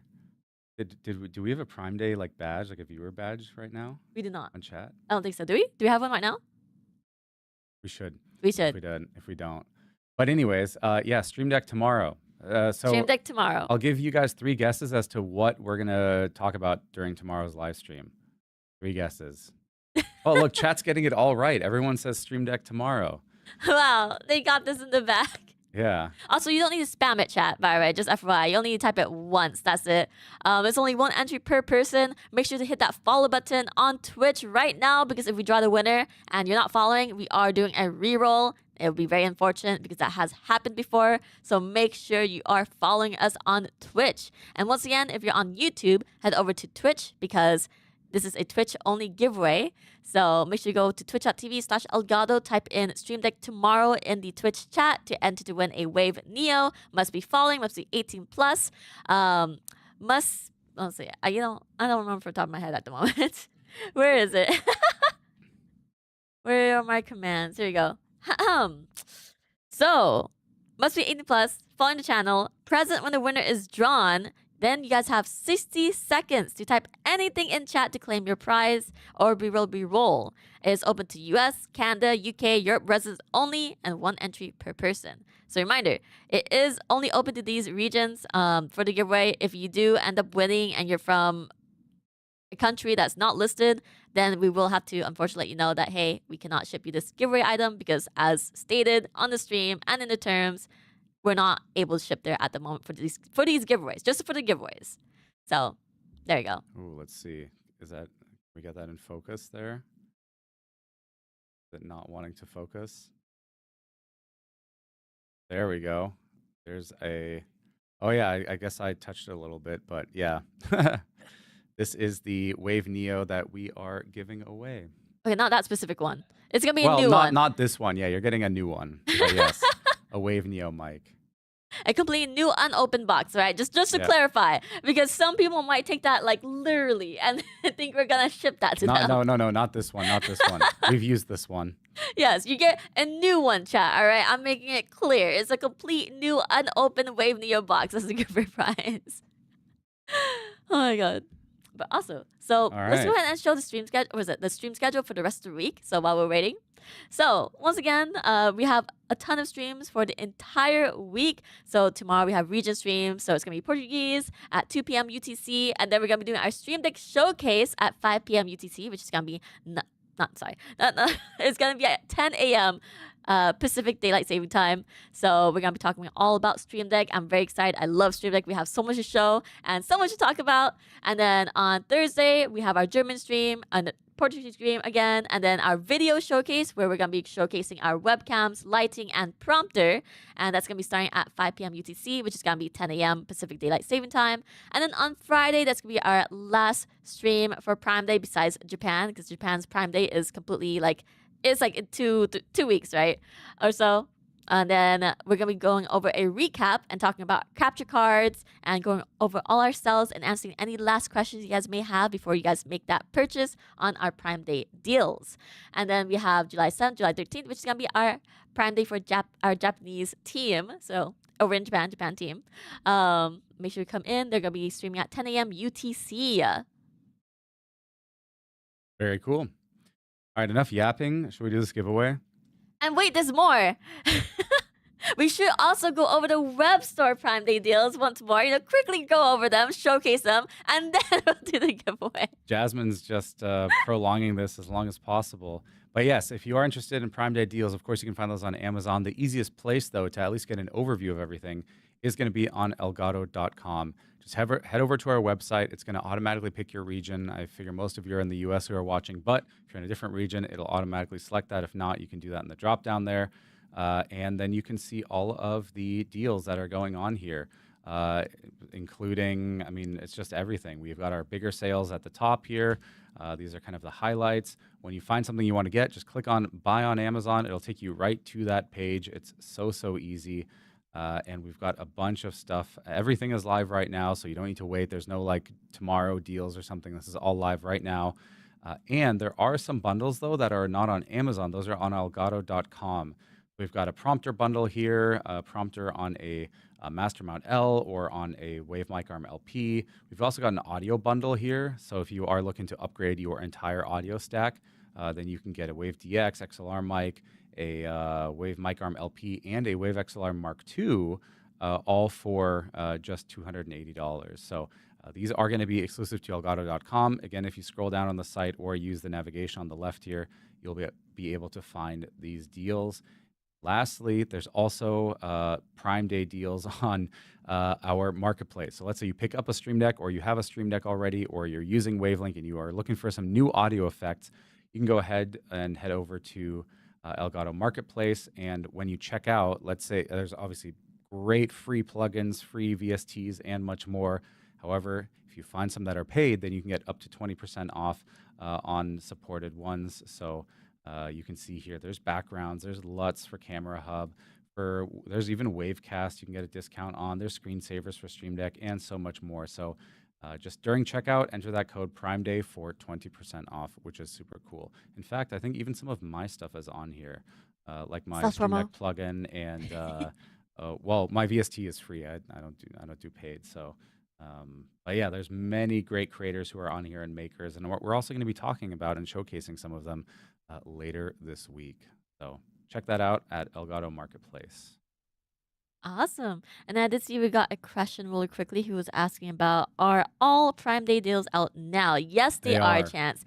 They're all out. It's just our live streams are themed just to make it a little bit easier so people know what to expect from our live streams, which is why we like doing these themed streams, just so you guys know, hey, you want to learn more about Stream Deck? Come to our Stream Deck stream. You want to learn more about capture cards? Come to our Friday stream.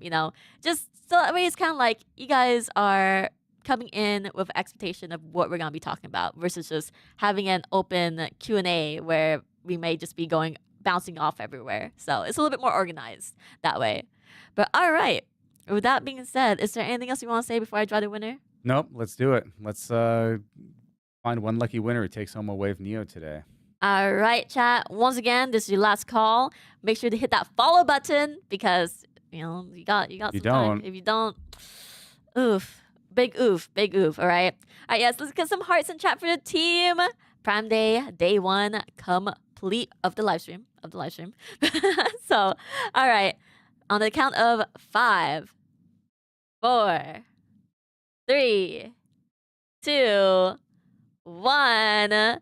Who's the lucky winner?